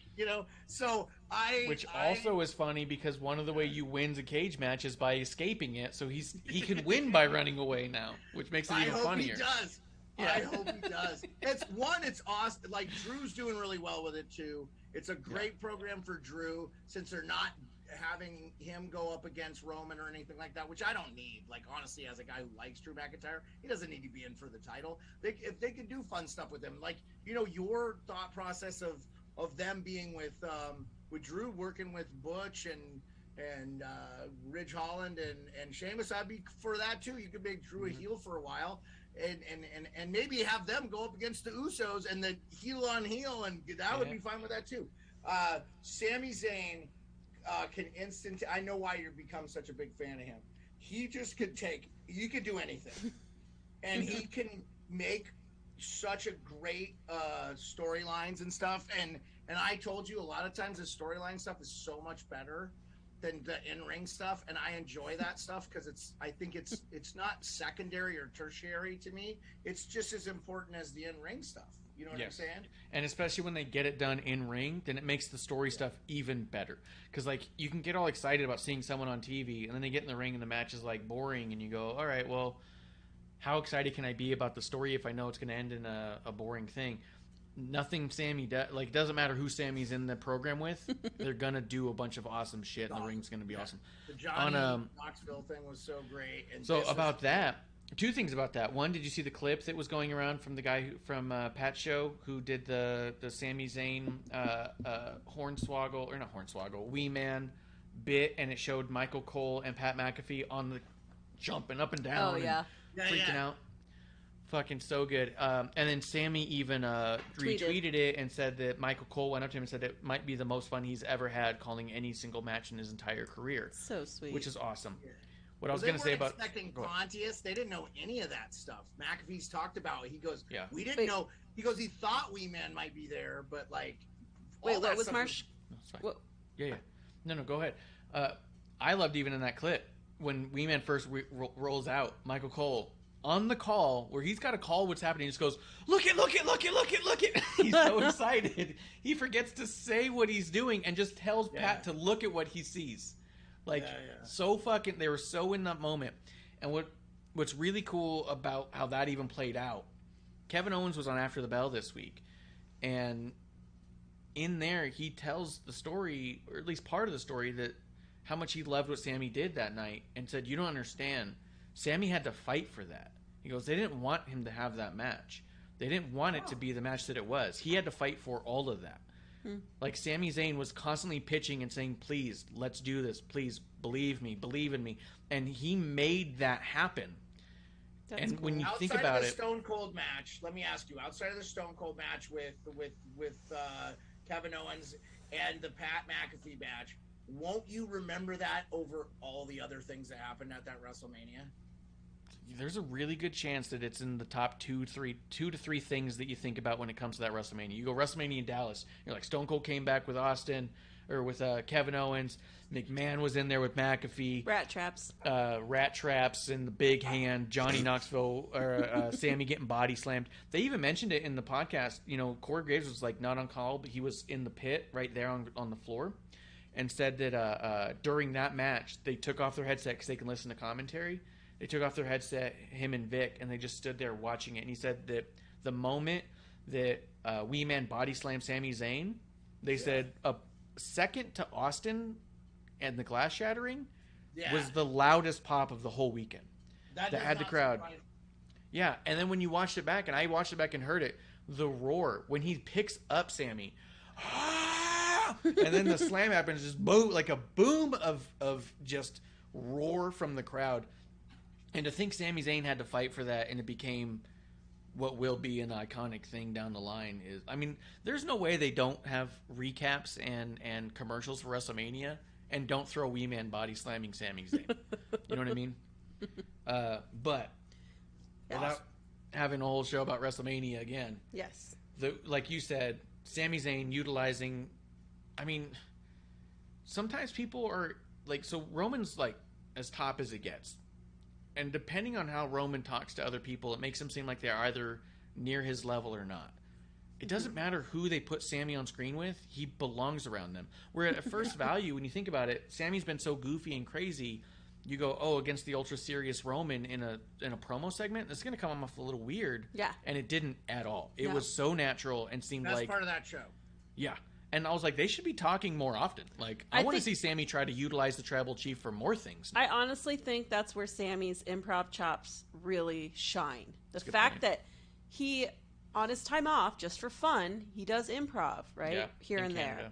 I think that's just like, I don't know. To me, it's kind of like sharpening your knives, like a chef sharpening their knives. Like, he's always just really trying to hone in on his tools. Like Becky, you know, back when she was taking acting classes. Yeah. You know, and it just, it's like, man, these performers have really been just working on these little things that don't seem like, oh, well, that's cute, you do that just, you know, for fun. But no, they like bring it into the stories and these characters, and it's so cool to watch. Oh yeah, it's amazing. It's amazing.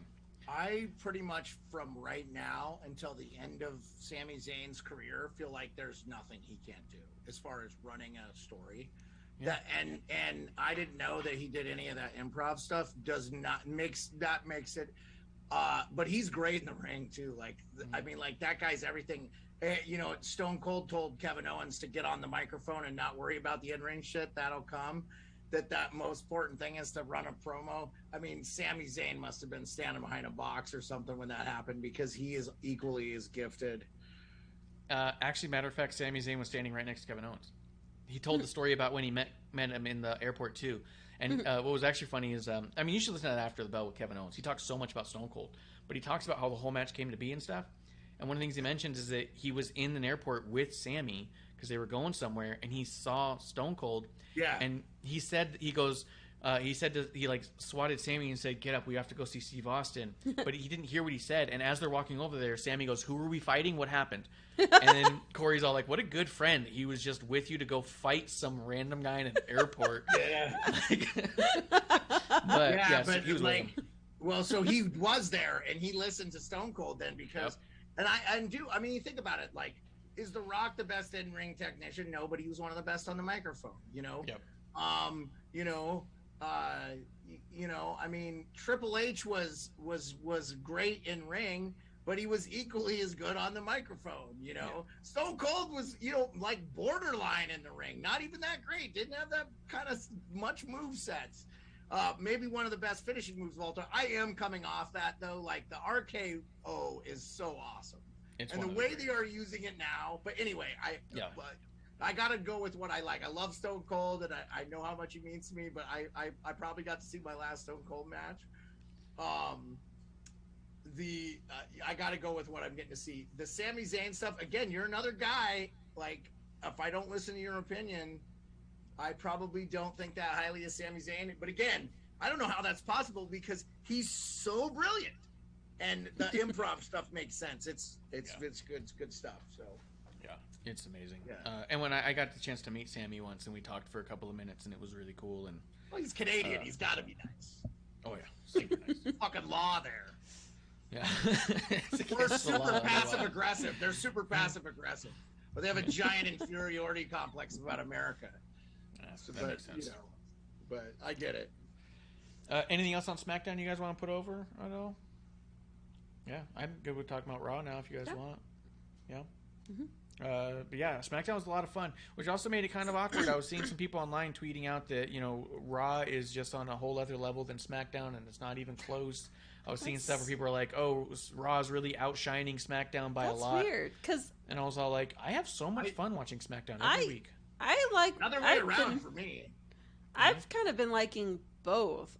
Right now, I felt like there hasn't been one show that I've been like, oh God, we have to get through this again. Like, I feel like both shows for me go by very quickly. I feel like they're both operating on pretty high levels right now. They're both really entertaining to me for one reason or another. Yeah. And they both have lulls for me for one reason or another. Yeah, there's both pretty entertaining, and there's both stuff that I'm like, nope, I know I don't care for this. And yeah, sometimes you watch it, go, yeah, it's a variety show. Yeah, that's not exactly. That's not my flavor, but keep right. it moving. Raw was in Knoxville, Tennessee, though. Yep. And it was the 20-year anniversary. Opened up with the 20-year anniversary celebration for Randy Orton. Obviously, Riddle's in the ring, makes the announcement. They show that fucking badass video package, which I don't think anyone's got. I've very rarely ever heard anyone try to claim that anybody in the world makes better video packages than WWE. It was amazing. Yep. I really liked when RKO came out that there was a bunch of Randy chants. He looked like he was getting a little overwhelmed at times and trying to keep it together. Yep. It was cool. Really cool. Yeah. Mentioning he was born in Knoxville. Yes. Which is cool because he's always slated from being from St. Louis because I think that's where he got his start. Mm-hmm. So that's why it's like his hometown. He grew up in St. Louis area too, right? I think that's where he grew up. Oh, that could be. Yeah, he was. Yeah, that would make sense. But yeah, I guess he was born in Knoxville. It was just cool. It was just really cool to see the whole thing. I thought the segment came together really well. By the end of the show, too, because we'll just talk about it a little bit here, you've got like 5 stories with these 8 guys. And they made it make sense in such a way that didn't feel weird or stupid or forced. You know what I mean? Yep. That was great. And under the guise of the Randy celebration, Ezekiel being in there and saying what he's saying, I love KO coming out. No, he's a liar. Yes. I love this Ezekiel character so much because I was always a big Elias fan, and I was always pretty bummed towards the end of his run where I didn't feel like he was getting the acknowledgement. I felt like people were kind of tired of him, and I was always very surprised because I thought, wow, this guy, I feel like he can headline WrestleMania. I feel like he can. The meta that is Ezekiel, to me, is so fucking funny. I love that it's such a simple concept. It's the most stupid, simple It's such idea. A troll concept is why I love it. Because it's the idea that WWE will just change someone's name and pretend like you don't know. Yes. And they've created a character where that's the character. They've changed his name, pretending like he's somebody else, and you have one person on the roster who's like, that's not true, this is bullshit. So Kevin Owens is like the IWC here. Yes. Where Ezekiel and everyone around him, even when Ezekiel came out to Ciampa, and Ciampa looks at Kevin Owens, he's like, that happens a lot. People confuse him a lot, but that's his younger brother. Like, and then Kevin Owens, why are you doing this? Like, I love that Kevin Owens is representing the IWC adamantly against the changing and rebranding of a character. And secondly, the character is doing a phenomenal job at being a new character. And that's what I always loved about Elias. I love that he just has such a great deadpan that you could say whatever you want. You could boo him so loud he can't hear himself. Unrattled. And he will not care, and he is steadfast in his character. Like, I love that this is it. Like, as stupid as it is, he's steadfast in it. And it's it's working. It is working. He was on Pat's show this week, by the way, Ezekiel. Actually, I wanted you to talk about that, because I haven't listened to it, but you told me a little bit about it. Yeah, it might have been this week or last week. Anyway, maybe last week. I'm not sure. Anyway, So Nick Baraldo and this guy. Nick Baraldo is one of Pat's guys that hosts a show called That's Hockey Talk, and he works for Pat, and they went to high school together at Plum High School, and I guess Nick Baraldo and Elias, whoever that guy really is, they were like best friends, bro. So like they kayfabed the whole thing during the show. It was great. Like they know this guy really well, obviously, so they're really helping him sell the Ezekiel character, which was great. And the interview's good, man. It was funny because they go, yeah, how come we didn't know you when you were growing up? We knew your older brother, but we never saw you. Like, we didn't even know you existed. Like, so it was really good because he doesn't exist, but it's good. Yeah, it's really funny. That's awesome. I love that Marsh Pat and I is were a little utilizing. bit on the fence on this Ezekiel thing because he goes, yeah, I don't know what they're doing originally. But I think I'm okay. I kind of like how they're doing it. And it is kind of a cool way to take a guy who was like a uber heel and bring him back like as a baby face because he's a completely different person, allegedly. So I don't have a problem with it. Like it's a new and inventive way to kind of change up a character's persona. And as I said, we don't need any fucking more heels because they have enough. Yeah. They have a fucking enough. We don't need any more. There's too many of them. It's like. And he's so fucking funny at it, and it's all like so tongue in cheek, and it's so, like I said, it's meta, it's troll, and I think it works. Yes. Even all of his handles, his social media handles, were always at I am Elias. Yes. Yeah. Now they are all I am not Elias. That's so good. That's such a great way to change it up. Yeah. It's so fucking good. Man. I just love that it's. fan. I love that it's simple. There's not a lot to it because the whole time before he came back, I was thinking, man, how are they going to explain this? Like, they were so dramatic at the ending, right? It was a tombstone, like, oh my God, what's going to happen? And then for it to take off in this goofy, silly ass, there's no way, and to just bump that up, 1,000%. Like, Do you think? I love it. Do you think there's any chance they bring back up the Elias is dead thing? Because they had that whole video with the tombstone. I was wondering. Can you imagine if Ezekiel says, you know what, Elias died. I don't like talking about it, but he's dead. And then they show the clip again with the tombstone. Because we know that. We saw it. Yeah, we saw it. They did a tombstone right before this happened. So it's just, if I had to pair him with anyone, I'm just thinking like long term, I would love to see him with LA Knight. As a team or as adversaries? I think as a team, they would be brilliant on the mic and really good in the ring. Yeah, and LA Knight's got a hell of a deadpan too, so he could sell look, you don't know about it. You might have faced Elias, but this is not Elias. I feel like those two guys are the kinds who would not outshine each other. They would play so well together that you'd be like, God, both these guys. I don't know. That's just my thought. Yeah, absolutely. Sorry. Loving it. Let's keep moving through the show a little bit. Unless there's something else about the opening segment. No. Sonya versus Bianca. What do you think about this? Because we saw Sonya do this before against Naomi with restarting the match over and over again. She was on Pat's show this week too, and awesome. And Sonya Deville, really good. I thought it was awesome. I thought she plays the heel so well. Yeah.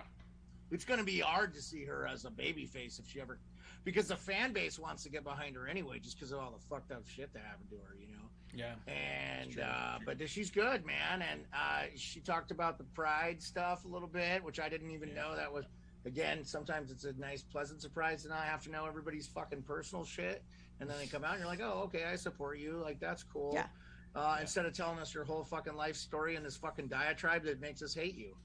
I'm not naming names.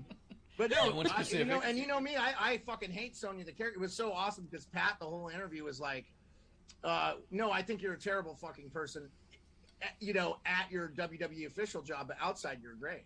And it was like, so like that was what I thought was great. Where with Elias or Ezekiel, sorry, he didn't differentiate between inside and outside of the ring. He kept it very kayfabe. But with Sonya, no, it's a real fucking interview like it was with Brock and Randy Orton. That's cool. And Kofi Kingston and Kofi Kingston. Yeah, and you know what I love? I love seeing these guys outside. And I'm not saying I don't like the bump. I love all the periphery WWE stuff they're doing. But it's nice to see them on a show like Pat's. I always liked seeing like Triple H or Stone Cold or The Rock on Sports Center, you know, or on like the Tonight Show or something. It's just cool. Yes. Roman Reigns, even like watching all that, like when I watch the thing, like I appreciate. Don't get me wrong, like I appreciate Roman Reigns. I just like you don't need to be in charge with 2 belts anymore. Like you can still go be the fucking whatever, but you just don't have. It just doesn't. I don't need to see it anymore. You know, Well, and I buckle know up we're because gonna you're see getting it it for till 2 more Money in the Bank. You got 2 more months. Probably 2 fucking more years, probably. But but no, you know, I loved it, and it's a great filler for Bianca until they find out who's gonna come. And then was that the thing when Asuka came out? Did Asuka come out to that? Was that the same? No, Asuka came out for Becky. Yeah. Yeah. Which is going to be, we'll get to that in a little bit too. Becky but, Lynch, she came out for Becky Lynch's match. Yes. Yep. Okay. Yeah. Okay. I like the promo work that Sonya's doing. Every time she's just being conniving, it just makes me scream, "I hate you! Oh my god, you bitch!" You know, that's the smack to Zelina and Carmella. Oh my god, Those were harsh. Carmella just took that. I was like, God damn it. You know what it reminded me of? What? It was pretty brutal. They were brutal Yes. as fuck. And it reminded me of, there was a segment with Jericho. This was years and years ago, obviously. And I want to say it was, I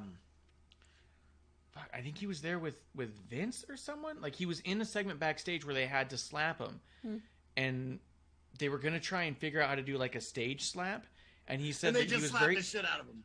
Yeah, they said adamantly, like, it can't look weak. You have to make contact. And so it might have been Randy Orton.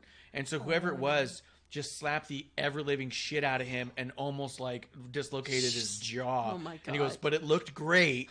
He's like, but afterwards, he's like, seriously, you had to go that hard? He goes, well, you said you didn't want it to look like shit. Like, this reminded me of that because she was just wham. Yes. And Yeah, I just- I did not. I think that I almost thought it was real. It felt. I mean, Yes. If it wasn't real, it was the best fake looking slap I've ever seen in my life.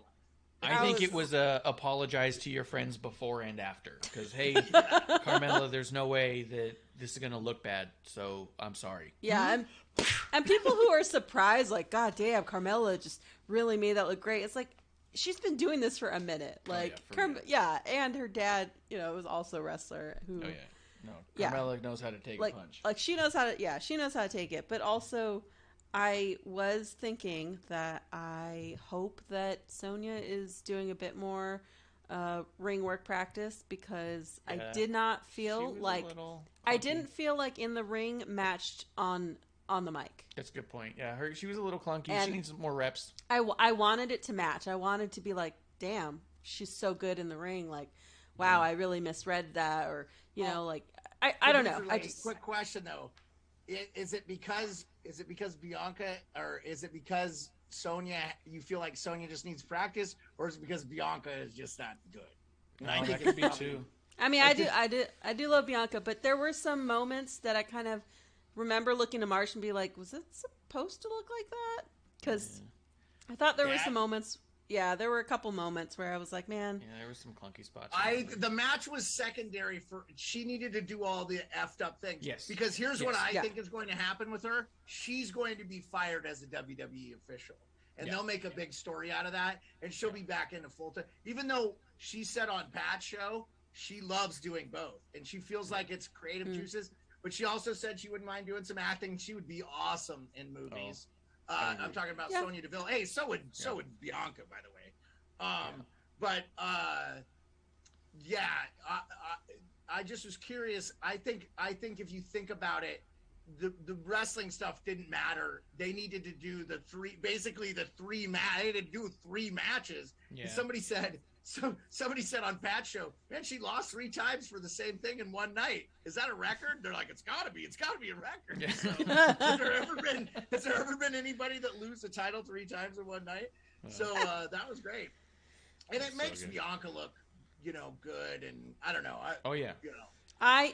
I forgot to mention, I love that Bianca came out in her high school jacket, the Knoxville colors. Like, I just love that. It's just like so.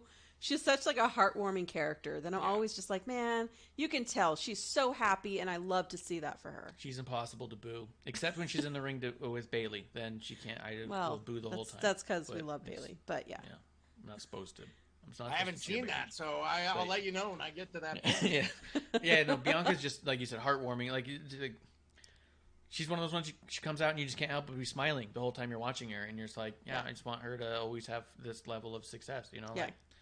The only issue I had with the whole segment, What?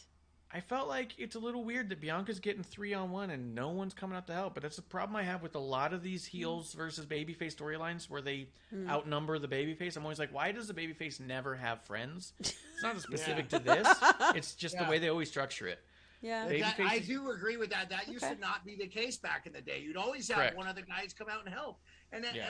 But I do think in this case, it just probably makes Bianca look extra strong. Yes. Because she is that strong. But that's true. It works. That's true. But yes. No, I get it, though. I do. You would like to see somebody come out and help Bianca out. So I was wondering, do we think that Sonya smacking everyone, do we think that is turning Carmella and Zelina face? Are they starting to, you think? No? I think they love being heels so much. They can't with those two characters, unfortunately. See, here's the thing. I personally think that they could, because those two are so good on the mic. Yes, and they've both been baby faces before, and it worked great, but... So I'm just wondering. I think Carmella is so good at being the most obnoxious person on the roster. I don't think you would take that away. Okay. Well, and now that she's married to Corey Graves, you can't turn her into a face because it would wreck him as an announcer. How's he going to talk glowingly about a baby face? He can't. Yeah. Okay. Unless they move her brands. Unless they move her to SmackDown. Okay, that's a good point. That's a good point. You got me there. You got her on that one. Okay. Maybe you could make Zelina a baby face. Yeah, maybe.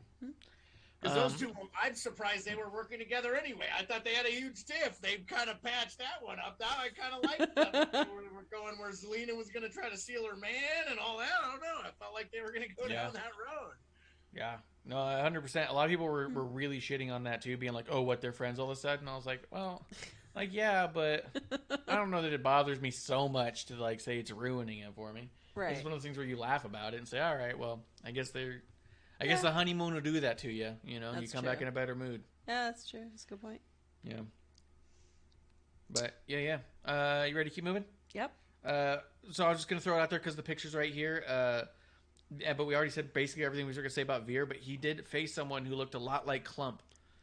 That's notable. So he was a bigger guy. Yeah. Well, Clump's big. Yeah, Clump is big. Clump's big. He's like 6'2", 6'3", and he's like 300-something pounds. Like, Hacksaw even noted it when we met him. When we met Hacksaw like put his hand on Clump's chest and he goes, "Oh, you're a big boy." He goes, "It'd be nice to get in the ring with a guy like you." And Clump's like, "I'm blushing." Like, Clump's a big dude. So, but yeah, that was great. This is the. Yep. If Veer left tomorrow, I wouldn't be sad. Yeah, I know. I just wouldn't be not connecting. Broken up about it at all. Like, if they run a thing with him and Roman Reigns or something, okay. But I just don't, like, okay, what are you doing? He's beating up on non-roster wrestlers. Except for Dominic Mysterio, okay? Which, again, fucking Mysterios can't catch a break. You know, they didn't do anything for them on WrestleMania. Like, I thought we were going to see Dom get over there. I don't know. Anyway, obviously they're not going to run. You just mentioned, why didn't the Mysterios come out and mess with Veer and have him lose to that Schmedlap guy? That would have been way better. Yeah. It's making me feel real uncomfortable. It is. Stuff. Every time I see Veer, they're making the paint look a little different, and they keep calling him Savage. I'm just like, really? The paint changed again, and I don't. Well, they had the stripes, right? The stripe with the line looks right. This time it was just like they slapped the whiteout sticker on his face or something. Yeah, it was like all covered. Yeah, it was not good. Let's see, the arm wrestling match. Yeah, cool. I enjoyed it. I actually thought that segment went way better than I thought it was. There's not a whole lot of arm wrestling matches that I feel are like ultimately entertaining. Yep. But I thought it was so smart keeping MVP on the mic for the whole thing. Yeah, well, because so Omos is not good on the mic. And he is like Ricochet, except for I don't think English is his first language, I'm going to guess. So I think it's a little harder for him. But MVP I think they they felt like, you know what, Bobby needed MVP for a while because Bobby's not incredibly great on the mic either. But Bobby's doing okay. And I'm kind of, and they kind of got him back as a babyface a little bit. But MVP with Omos is great. I mean, I know they had AJ for a while, but it's so good. Like, MVP is awesome on the mic. Yeah. And even though Bobby won the arm wrestling match, didn't take anything away from Bobby. I don't think it really hurt Omos either, because then they kicked the shit out of him afterwards. I don't know. I enjoyed it. We don't have to see the same thing every time. I liked it. Yeah. It was good. I thought the first strike that Omos did with that arm wrestling table on Bobby Lashley looked so fucking brutal. The other ones, I think he softened up a little bit, because I think that first one was just a little, I think he got ahead of himself. Bobby looked at him like, what the fuck are you doing, dude? Oh, God. Yeah, but, like, that first one, you did it, and as I'm watching, I went, oh, my God. Like, yeah. Oof. Personally, I love these types of like shows of strength. Yeah. Like, I love, like, arm wrestling, or like tug of war, or like even Bianca, like when she had Otis, when she lifted Otis and like ran with him on her back. Like, that was a good segment. Maybe I'll find that segment and send it to Beard just so you can see it. It was a obstacle course that Bayley set up to prove that she's more athletic than Bianca. So good. And obviously they killed it. Yeah, like I destroyed her. Yeah, by a lot. I love it because it's like a mix of like strength and entertainment. It's silly, it's dumb, but like it keeps me watching. Honestly. And it's a lot of character. It's always character work in those things. But it's different too. We've seen everything you can see in a match in ring at one point or another, right? So I just say I enjoy stuff that's not the norm all the time. It's just cool to see something different. Even if it doesn't work particularly well, I appreciate them attempting it. And the arm wrestling thing, the whole time I'm thinking of the Stallone movie, Over the Top. I'm like, it's like over the fucking top and shit, This is great, man. And I enjoyed the shit out of it, man. It was good, man. And every time I see MVP on the mic, I'm like, man, I don't know who can talk shit about managers. Like, when people are saying, oh, they're going to make LA Knight a manager, I'm thinking, because every manager they have isn't good. What are you talking about? Yeah, it's not a problem. Like managers in WWE are badass. Yeah, absolutely. And it also always facilitates Splinter Fox coming through. Cheers to Splinter Fox. Ask what we thought about. They're talking about making LA Knight a manager. There was one clip that surfaced where he had brought out Mace as like a model and some sort of like LA Knight modeling agency. There's no way a dude like LA Knight doesn't talk himself into a fight.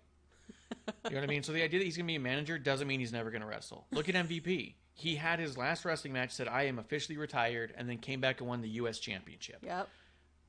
Just because you're out there in one role doesn't mean that that's the absolute of what you will be doing forever. Look at Sonya. She said she might not ever wrestle again. Now she's in matches. Yeah. The idea of introducing LA Knight to the crowd as a talker, I'll take that. Mm-hmm. If the first thing they do is say, hey, we're going to have him talk a whole lot, yeah, let's do that, because he can win every crowd over with talking. Yes. And he's going to talk himself into a fight because he's so cocky and arrogant. There's no way a babyface doesn't try to shut him up at some point. So it's like a win-win. Yeah. He puts over talent who needs help getting over. He puts over himself, and he puts over whatever program that's going to be coming because of that. I think it's perfect use of LA Knight. Yeah. Zelina was a great manager. I mean, all the great speakers. Our managers, I feel like. That's true. Zelina was not supposed to wrestle. She was a great manager. Goddamn queen of the ring. Yeah. Like, so I have nothing negative to say about any manager that they have, because it's almost like an honor to be a manager. And on top of that, they're always pairing him with someone who's such an incredible talent that is just struggling to get their character over. The idea that LA Knight could come out and put Mace over, Mace is so good and underrated and underappreciated. If this helps make Mace into a star, fuck yes. You know what I mean? If you have someone who's such a big star and so good at what they do. This happened on Raw? Well, this was a clip. It was in the chat. Someone brought it up. So we're talking about what we're hoping to see blossom. The idea of taking someone and making them a manager says that they're so good at what they do that they can not only elevate themselves, but anyone in their periphery. Yes. That is a majorly good place to be. Sami Zayn. That's Sami Zayn right there. I mean, that guy will take anybody and make a superstar out of him. And, you know, we talked about that with that Knoxville match of being a celebrity match, but it was awesome. Extreme match. That was like shades of Mick Foley and stuff. I mean, with the jackass stuff, obviously incorporated the big hand and all that, but still, like, yeah, I totally get that. And I did, you know, just to get back to the MVP Omos stuff, like, yeah, I mean, like, MVP is a great manager. I hope look, you know, Jimmy Hart, Bobby the Brain Heenan, like, those guys really helped the industry. The Undertaker had Paul Bearer. I mean, you need those talking. What made the Undertaker character so great was how good Paul Bearer was for so long. You just didn't need it forever, right? You know? True. Yeah, you just don't need it. Yep. And that's also what put over Mankind when he came through, was taking Paul Bearer and having Paul Bearer. The manager is a very under-respected role. It's incredibly important. Yep. Let's see. So he also says that in the chat real quick before we move on is that Mansoor was the secondary person that they're showing too. So the idea of if LA Knight can put over Mansoor and Mace, fuck yes, dude. Those guys are great. Yeah. Let's see. Oh, he's saying about the Adam Cole thing, which Adam Cole has gone on record saying he was never told anything like that, and that was also something made up by somebody else, that he was never positioned or propositioned a managerial role. And secondly, I don't think Adam Cole can talk, so he would have been a shit manager because he's good at talking or wrestling. Yeah, I wouldn't have thought him to be a manager, but interesting. I thought he made the right choice by leaving because I don't have to watch him now. Okay, all right. Let's keep it moving. We can be nice. Come on. Let's keep it moving. Okay, the 24/7 match I just thought was really fun. I actually enjoyed it. Yeah, it was great. Yeah, fun. And I liked that whole storyline because we didn't we talk about they're sort of underutilizing that, and then all of a sudden we just got a huge thing with a wedding and all this other stuff. So, am I muted? No, I hear you. I was just she was just giving me code on the side. We're good. Keep it going. Keep it rolling. I didn't do anything. Yeah, anyway. I agree with what you said, and I didn't have anything to add to it because I just had fun with it. I was really struggling with it for a little bit. Okay, Becky Lynch promo. This was big. Becky Lynch has returned since WrestleMania, talking mad shit, going maniacal. She comes out all sad. Then she gets crazy, and this is a good thing. I'm going to have the greatest, most legendary comeback in the history of all time. And then Asuka comes back. So we had the return of Becky Lynch, the return of Asuka. Asuka with the boop heard around the world, they say. She flicked her in the nose. Yeah. What a great replay in slow motion where you see Becky's nose wiggle. So I have to tell you, if I saw Asuka, she wasn't around very. Was she the one that came out in the tank? No, that was Shotzi. Okay, Asuka... so I'm not sure I've seen Asuka at all, and I was like, no, you haven't. I was like, this gal is fun. And I like this. And thank God we're not going to get Becky and Bianca. We're going to get something else. And does Asuka speak a lot of English? Not very much? You heard most of what her English is. Okay. Because I was like, okay, so that's the limit of what she can do. Yeah. I was like, this is going to be, it's going to be a lot of awesome wrestling and just shenanigans. And again, I have so much faith in Becky Lynch to do whatever. What Asuka does, like you said, she's fun in character. She's really good at facial expressions and the movement, and she tells her side of her story with those crazy things. Kev's big issue with her is that she's always yelling. I feel like it adds a bit of a crazy fire to her. Like, I love how she'll break into Japanese and then say a couple things in English. Like, it's just kind of like a crazy person. Yeah. And I think she tries to portray that, and it's fine. I agree. There's nobody else doing that, there's nobody else doing that well, Butch, you bitch. Anyway, but I'm glad to hear that was your takeaway from Asuka, is that you really it was fun. I was like, oh, cool. Well, because I honestly, is it Bailey? I thought it was going to be Bailey. But I was, I said, bring someone else in that hasn't been there for a while to face.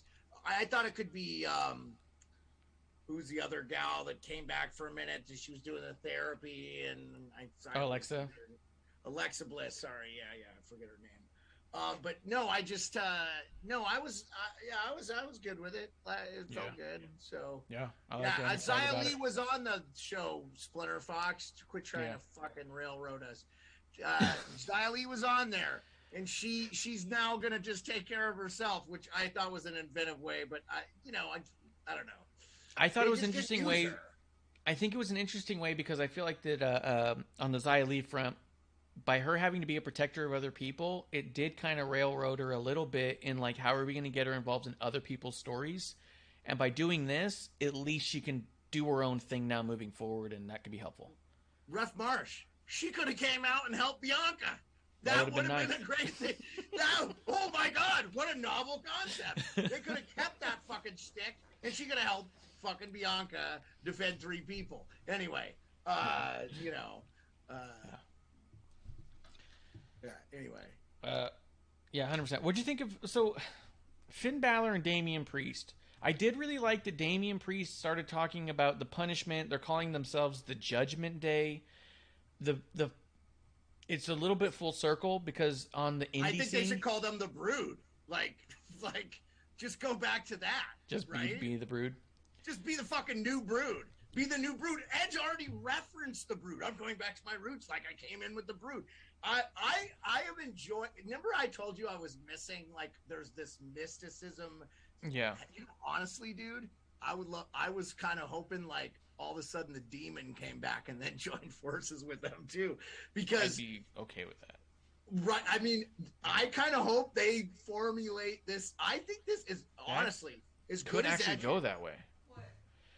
If Damian keeps beating Finn, what if Finn just joins him? And becomes also demon. evil and bees the demon more often, and that could be that really, group with Brood Edge, scary Damian Priest with whatever they're doing with the eyes. He's very vampire-like, right? And then bring the demon in, and we get that mysticism, like I feel like that's been in a missing 3-man team. Yeah, it would be great, and they can fuck up the bloodline and. Jey Uso's dead body can be found or whatever. I mean, you can play all with it. It's just fun when they do what they did with the Undertaker and stuff, and that element has been missing. So you can put Rhea in there too. Splinter Fox, Rhea could fit in with that group. Since Even they don't know what they're gonna do with her. Yeah, for sure. There's plenty of people, but I mean, I don't know. I don't want to go too overboard, but I was just pointing out the stuff I noticed, but yeah, dude, I would be cool, man. I would be cool with that. I think, I feel like with Edge, this version of the Edge takes the most suspension of disbelief from me. It just feels like such a departure from what I'm used to hearing him say, and almost without any reason, and it's still the most, basic, well, I did what the fans wanted, and look where it got me. And you're like, you're fucking Edge. What do you mean? It got you in the Hall of Fame. It's a little weird, because it's not like he was ever on a losing streak or anything. So for him to turn on the fans because of all of his success is weird. But yeah, but he did it so effectively, don't you think? I think we all just love him so much we allowed it, the holes in it. I really do, because when I see him come on, I go, okay, just listen to what he's delivering to me, and it's always very good. But I never have that, I think this is coming from a real place. I always go, this is his character he's doing. You know what I mean? But he's doing so good at it in its own way. And I think it's going to elevate Damian Priest. And it could bring Finn Balor into a whole other stratosphere, too, if they added him. I don't think Rhea needs it, especially with what she's doing right now. But she could. Shut the fuck up, Splinter Fox. Bring in Shotzi. I think it would be more beneficial for Shotzi than Rhea. Yep. Absolutely. Also, Damian debuted a new finisher, which I was wondering what they were going to do with him, because he used Cody's finisher, but Cody's back now. And so I was like, what are they going to do? So they gave him a new finisher, and I think that's maybe what he was, I think it was, maybe he was trying to, get a new finisher together, because I don't think he had a secondary thing. But they debuted a new finisher. What did they call it? What did they call it? I didn't catch the name unless it was actually the Judgment or the Punishment or something, but it was it was almost kind of like a sort of a flapjack sort of thing. It was weird, but it looked all right. Splinter Fox says Stardust. I don't know. He's talking about the original Cody gimmick. Oh yeah. He's a little shit stirrer. You know that. I don't even know who the fuck that is. Oh, Anyway. Spring Fox. He comes in on Thursdays and stirs up the shit. He's one of our regulars. He's our favorite heel. Most of the shit he was mentioning, I have no idea. Yeah, he hates Butch too, so Oh yeah. can't be all bad. But he's an NXT. He's an NXT. He's a AEW guy mainly. Yes. Yeah. Yeah. Nothing against. I don't have anything against AEW. Like I don't care. But that was a good point about Finn. I didn't think about that because I was like, what are we doing with Finn here? And you're like, that's on the nose. It could very easily turn into a mechanism to get Finn on their side, which could be great. I just love. I've been telling you, like, since the Undertaker's been retired, that mysticism element is missing. And you need it's such a great shtick if you get somebody that can do it. And I liked what Damian Priest was doing. Oh, I'm an angel, I'm a demon. Okay, now he's like a straight vampire or whatever. But Edge, here's the thing with Edge. He's so good, he's so convincing. He did it in a fucking day. Yes. He could like, is it that believable? Well, okay, maybe not, but the diehard fans are like, whatever. Like, dude, he's so good. It's just like, okay, yeah, you're gonna be a bad guy now, and we accept it. And I mean, that's just like, that's how incredible he is. And we don't hate him less. Like you said, it's so funny. But like I said, give me that. If it's just him, those two, I'm okay with it. But throw in the demon. Let's make this a stable, and let's do some fun shit with it. The Bray Wyatt stuff was not supposed to be as popular as it was, and the fans loved it, right? Yeah. That element is missing. Bring that back for the fans, and they can be heels, they can be baby faces, they can go after everybody. No one is safe. It's that's great. Oh, yeah. Absolutely. Let's talk about the next segment as we're going, just as a full-on segment. I don't want to break down all of it, but you had Miz TV with Austin Theory, the return of Mustafa Ali. You haven't seen Mustafa Ali. What do you think of this whole segment? And you saw him for a little bit there. He was around, then he just kind of disappeared. Yeah. What did you think of all of this? Yeah, I actually loved that. I love that thing. I was a big fan of that whole I love Miz. I love the Miz. And him and Theory kissing each other's ass. And then, they had to conclude it, right? So it was a good way to bring another character back. Yeah. I was hoping we were going to get to see the Miz and Austin Theory go up against each other. Like, nobody cares who wins. But it's... you hope they run in the middle, bonk each other's heads, and get counted out as a draw or something. But it was cool, man. I was good. I was again. I did really like where Miz said, "I can't just, I don't magic wand to just make a match happen." And Austin Theory's like, "Oh, I do. I just texted Vince. He said it's next. We can do it now." And the way Miz is looking at Austin Theory, I actually thought it pulled off really well. No, that was so good. That was good. Yeah. No, I mean, it's And then hopefully that creates an adversarial thing between the Miz and I think the Miz is good in the ring. He's good on the mic. He's good. He's is he the best of all time? No, but he's a 2-time Grand Slam champion. Like no one's else done that. The guy will work any fucking program. And to me, honestly, I feel like you get a lot of effort with the Miz. Whatever it is if him and Morrison doing the crazy stick. He's putting in effort. Now he's back in a full-blown Miz, and I know a lot of the longtime fans are probably tired of that stick, but, I mean, you got to have that, heel guy that's What did you think about Ali's promo? Because for me, if I'm being honest, Mustafa Ali, he came off a little, ultra arrogant and cocky, but not like a babyface confident. It was kind of almost a heelish patronizing cocky.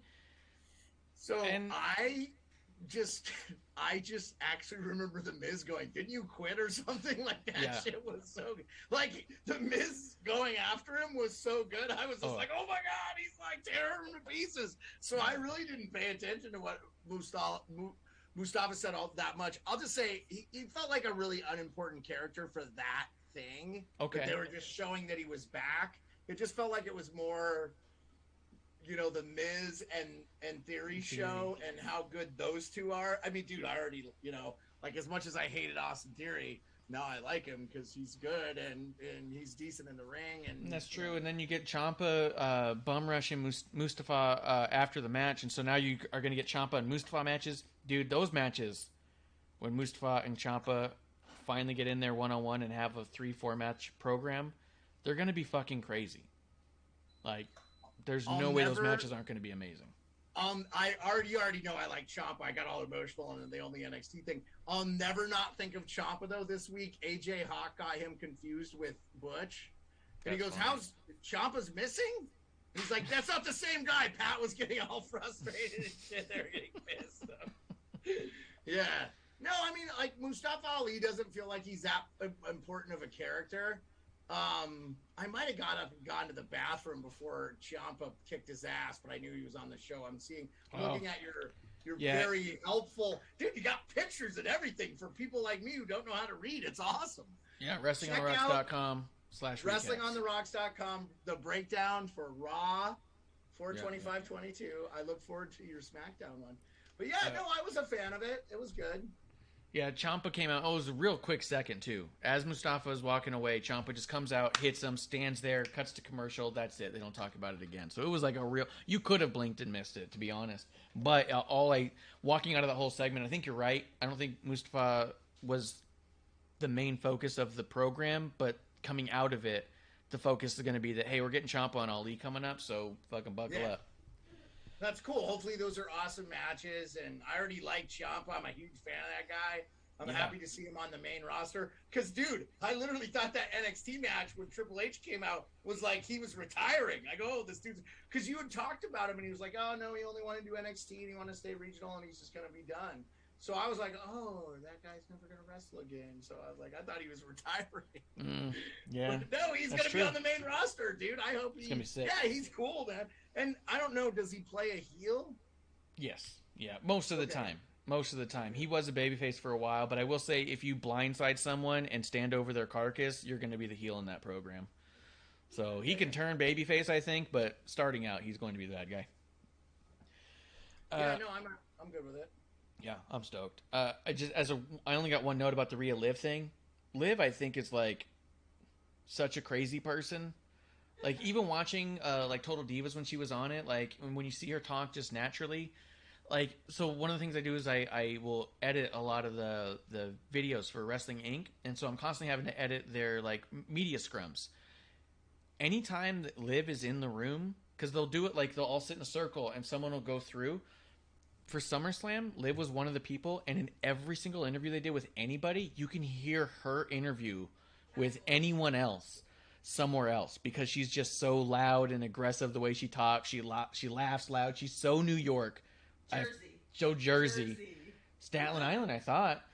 No, she's from New Jersey. Liv Morgan's from New Jersey. Jersey? Okay. She's so fucking Jersey. She's so East Coast. I just get such a kick out of it. So here I felt like it was like, hey, Liv, go nuts on Rhea. Okay. And then fucking just went berserk. Like, I thought she just did an awesome job looking like a crazy person being held back. And it was a really cool pull apart, if I'm honest.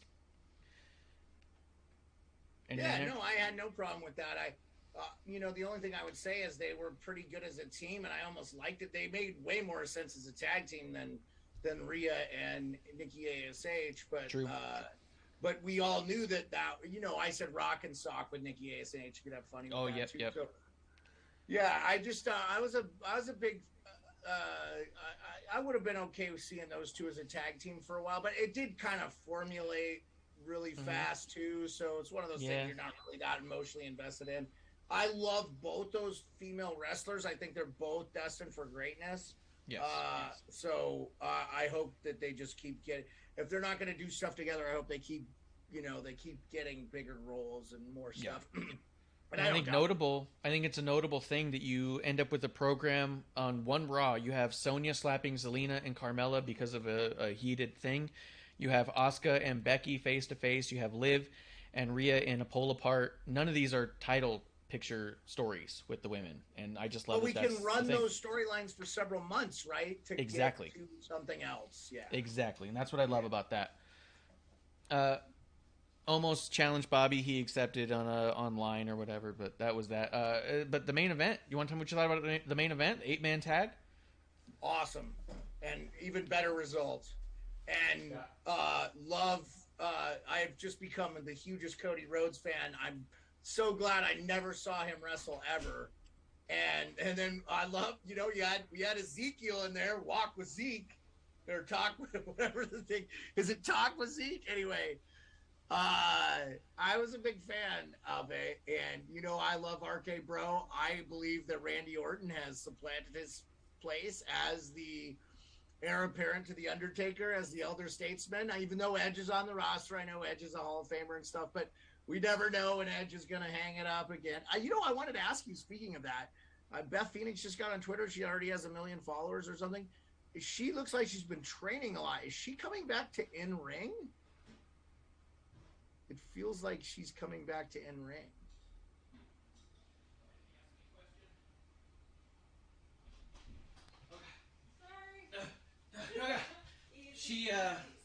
She's always quite the power lifter, if I'm honest, so it's hard to say. Okay, so even when she didn't wrestle, she was always posting pictures of her doing a bunch of powerlifting. She looks like she can get back in the ring at any day, and every now and again she does. It's really tough to say on it, to be honest, because like she's just always in great shape. But it wouldn't shock me, I guess, either way. No, I mean, she's such a cool looking character. The thing is, they got so much stuff to do with the women. I don't know that they'll ever. Yeah, I liked it. I enjoyed it. It was a great group of. I thought they picked a good team of good guys and bad guys. Seth. I was a little bit surprised to see Seth Rollins fighting with the Usos. I kind of, you know, I almost feel like he would be better served as an adversary to Roman Reigns because he's so good on the roster. But it feels like he's having a lot of fun being a heel too, wearing all the fancy schmancy fucking clothes he has. And I'm sure they have to open up a warehouse like Odell Beckham and rent it for their clothing, because between the two of between Seth and Becky Lynch, I'm sure they have like an acre worth of wardrobe stuff, because I've never seen them wear the same thing twice, like ever. So in ring or not, like no, it's crazy. It's absolutely crazy. I thought it was an amazing. Now 8-man tags can be really messy. Yeah, it was. And this one, I thought they did such a tremendous job. You're also balancing a story between Seth and Cody, Kevin and Ezekiel, RKO and the Usos, but also Seth and KO have a story going on there as well. You also have it felt like so many stories that didn't feel forced together somehow. They all felt like they naturally got here. And then you also realize by the end of it, this whole match was put on for Randy. This was like a tip of the cap to Randy to do a bunch of cool stuff, Randy's moves. The match ended with him literally giving an RKO to every single heel and getting the win. Like, it's your anniversary, RKO fucking everybody. Yeah. If I remember correctly, KO took. Gonna give it to him. Oh yeah, and I think RKO hit Kevin Owens in the top of the segment too. So Kevin Owens took a couple RKOs in one night. Like, well, you got a picture of him taking an RKO. Yeah. On your breakdown. Yeah, dude, you know, hey, also, Marsh, if you go 3-screen, you can pull up these photos. I think we're totally allowed to have photos and stuff for the Fair Share thing. So we used to. When Producerlady was more active of a producer, she would put the photos up all the time. We're just getting to that point. I did it by myself when I'm hosting, it's a lot of work to do while still trying to maintain a conversation. But it's hard to be a producer and a talk show host. Yeah, no, dude, I loved it, and I didn't even think about it being his 20th anniversary. I just, because honestly, I don't want to see the Usos get the double tag team. It just doesn't mean a thing.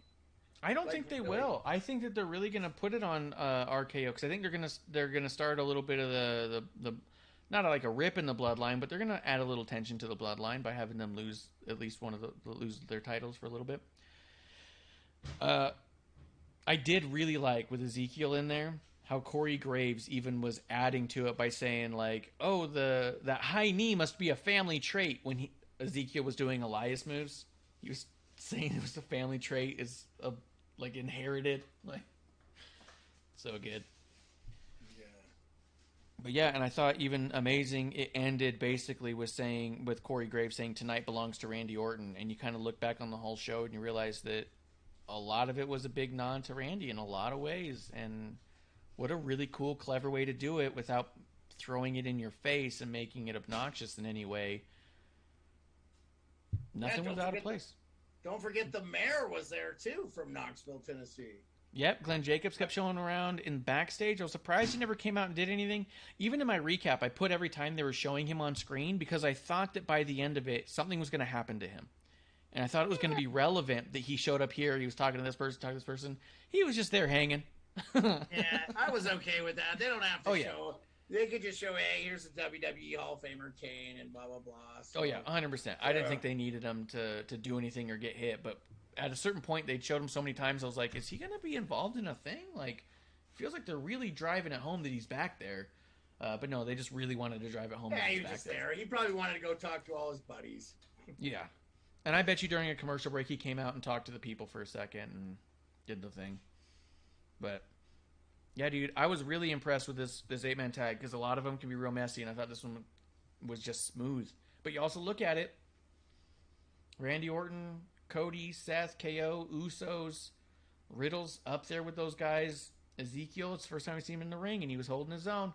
I will say, he did good. Yeah, he did good. This was a lot of really top-tier guys, so it shouldn't have been a surprise it was as smooth as it was. Yeah, it was great. It was a good match, and I was glued to my couch. I was excited for it, and I was a little apprehensive because I was afraid that, the bloodline was going to come through, but they did not, so. Yeah.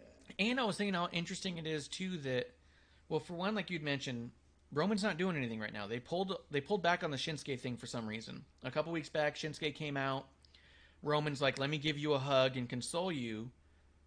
And then Shinsuke never approached him again. So it was almost like, did Shinsuke just want a hug? Is that why he came out to get the hug and he got what he wanted? They might be putting Shinsuke on hold until Boogs comes back or something. I don't know. I don't know what's going on with it, but they did pause it. They didn't have any future plans for Shinsuke to be on his own, right? Because remember, we thought maybe they were. But that would have been an easy way to use him, right? Because he wasn't going to win. It would be an easy way to use him, get a great match out of it, and a 1 or 2 month story would be done and move on for Roman too.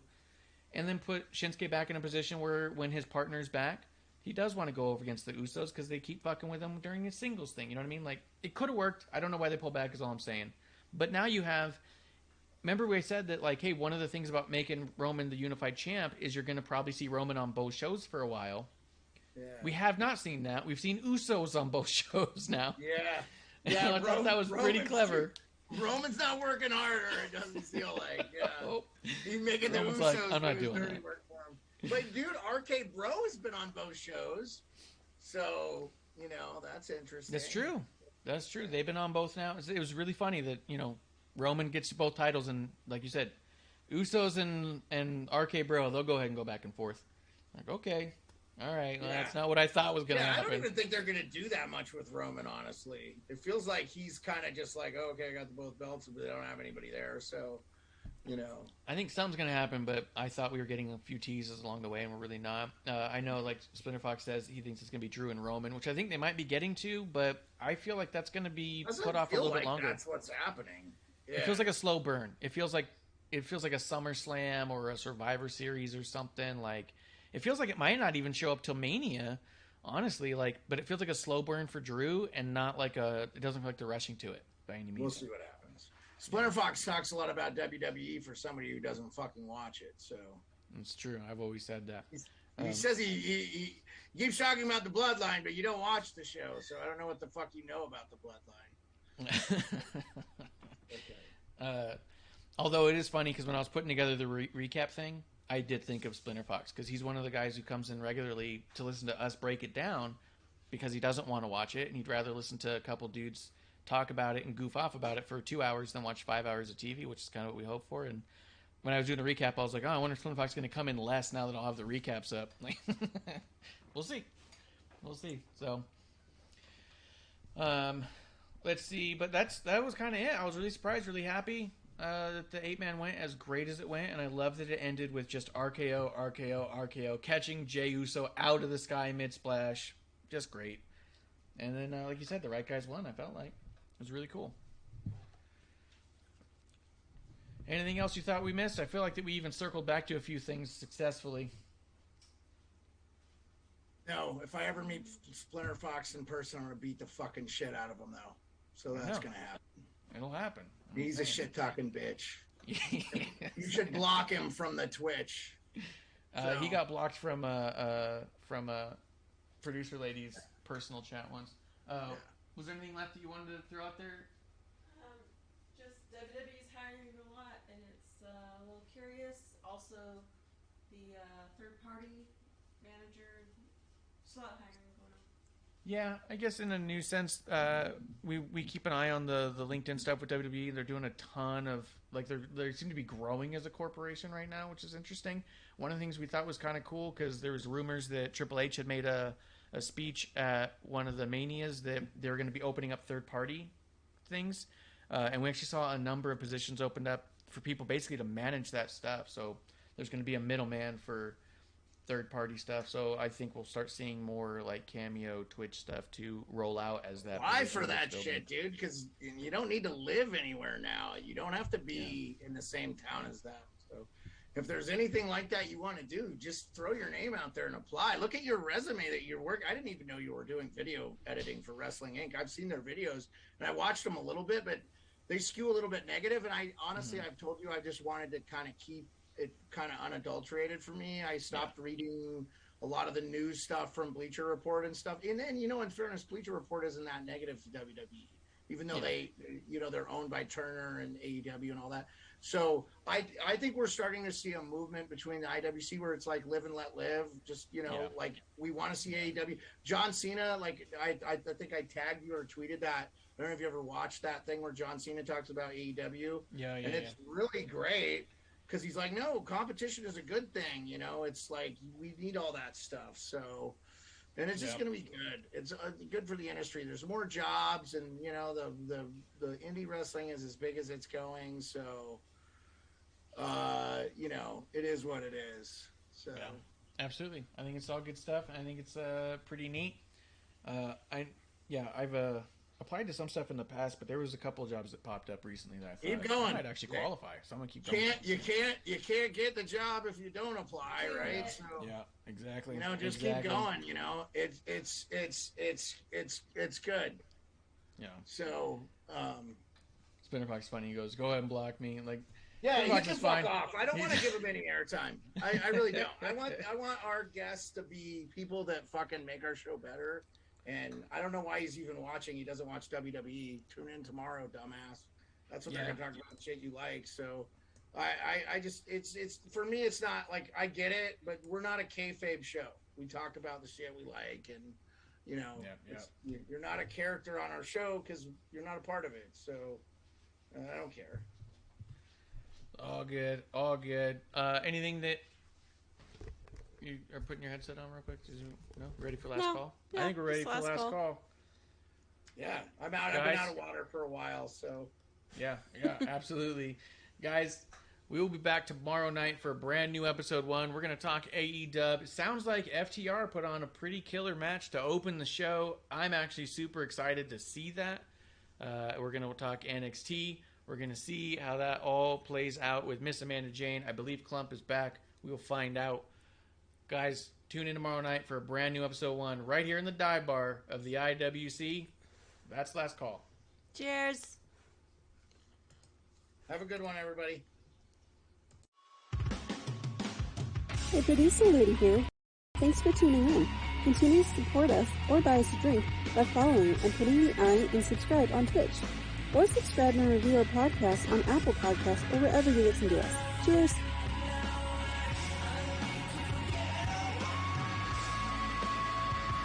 I would never have a drink with Wrestling on the Rocks.